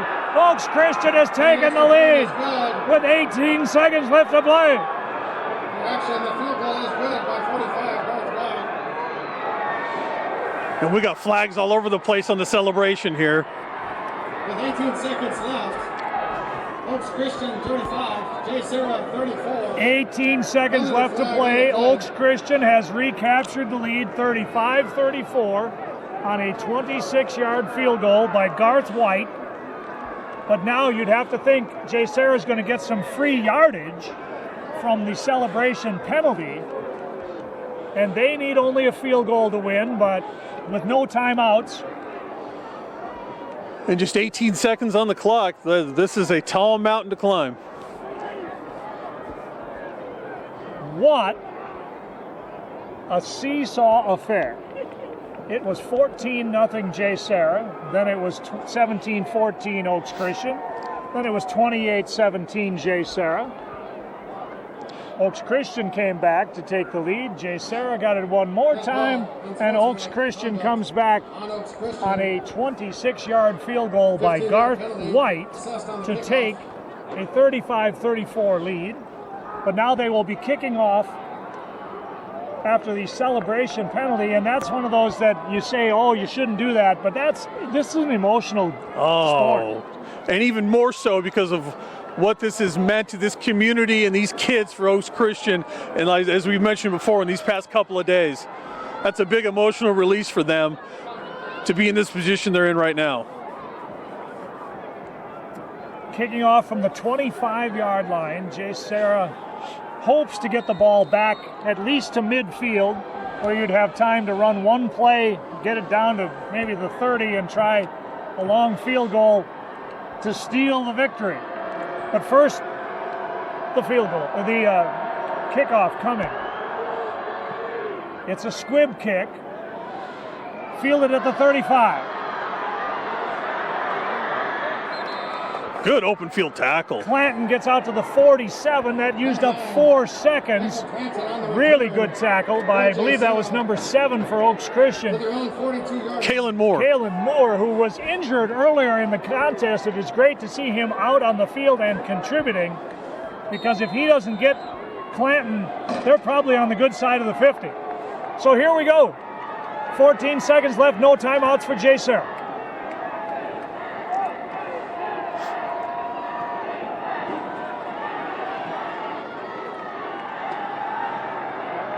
Bell in some trouble. This is taking too much time, and he throws it away. Oh, but they wasted 7 of those 14 seconds as he was being chased by Ryan Frankie. Brings up second down and 10 for JSerra. Well, they dialed up a little extra on the pass rush that time. Yeah, and now JSerra doesn't really have time for a play and a field goal in my estimation. I guess you could run a quick out. They say that takes about 6 seconds, but it would be an enormous field goal even if they got it to the 35. Bell, under pressure, steps in, and he's going downfield, and it's incomplete. It's incomplete. It was nearly caught. An amazing effort by McLean. He nearly made the catch. He was separated from the football, and the Oaks Christian Lions have come from behind to defeat the JSerra Lions. Our final score, Oaks Christian 35, JSerra 34. It's Oaks Christian that goes on next week to take on the top-seeded St. John Bosco Braves. Bob Gibson, that was as close a Hail Mary as you possibly could have without it being successful. A magnificent effort by JSerra comes up just short, and Oaks Christian with a tremendous comeback win. Congratulations to Charles Collins and all of the people from Westlake Village that have had such a tough last few days. An amazing football game, and Oaks Christian prevails. We've already seen a lot of great football. We're going to see some more as these playoffs go on. I doubt you'll see a better football game than the one you just witnessed here tonight. These two teams going back and forth, putting up these points on the scoreboard here tonight. 69 points combined. Boy, my hat's off to both teams here tonight, because we saw an instant classic, Paul Westphal, and we almost had a storybook ending. McLean had a chance, a great chance, to catch that football. Oaks Christian, though, they came up with enough defense at the end to make this one stick, and congratulations to the Oaks Christian Lions. They will move on to the semifinals with a date with St. John Bosco. I cannot believe how close Munir McLean came to making a spectacular game-winning catch off the Hail Mary pass in the end zone, and it just missed. But what an effort from Oaks Christian after everything that has transpired for this school, the families, the fans, everybody that has been under such stress, under the most dangerous and deadly conditions of the fires up that way, and for them to come down all that way to JSerra High School and come from behind and win the game in the last few seconds with a field goal from Garth White This was a remarkable football game, folks. I've been around a long time, and this was as good a football game under winner-take-all circumstances that I have seen in many a year. Hats off to both teams, but it's Oaks Christian that prevails, 35-34 to move on to the semifinals. Bob Gibson, your final thoughts. Well, next week in the semis, at least on that side of the bracket, we get two undefeated football teams, St. John Bosco and Oaks Christian. Oaks Christian able to keep their undefeated season alive here tonight to make that matchup a week from now. And we'll also get Mater Dei and Centennial of Corona on the other side. But boy, JSerra showed that not only are they a great football team this year, this is a program on the rise, ready to get to the next level. Oaks Christian is at that next level, and I tell you, I called an instant classic. It is an instant classic here tonight. This was just one heck of a football game from both these great programs. A remarkable evening for so many reasons, and the football game lived up to every expectation and maybe exceeded them. Once again, our final score: Oaks Christian 35, JSerra 34. Thanks to Sarah Breckbill and all the great folks at JSerra High School for allowing me to come and witness this football game. Hope you all enjoyed watching this as much as we did bringing it to you. For my podcast partner Bob Gibson, I'm Paul Westfall, saying Oaks Christian moves to the semifinals with a 35-34 thriller over JSerra. Thanks for watching. Good night, everybody.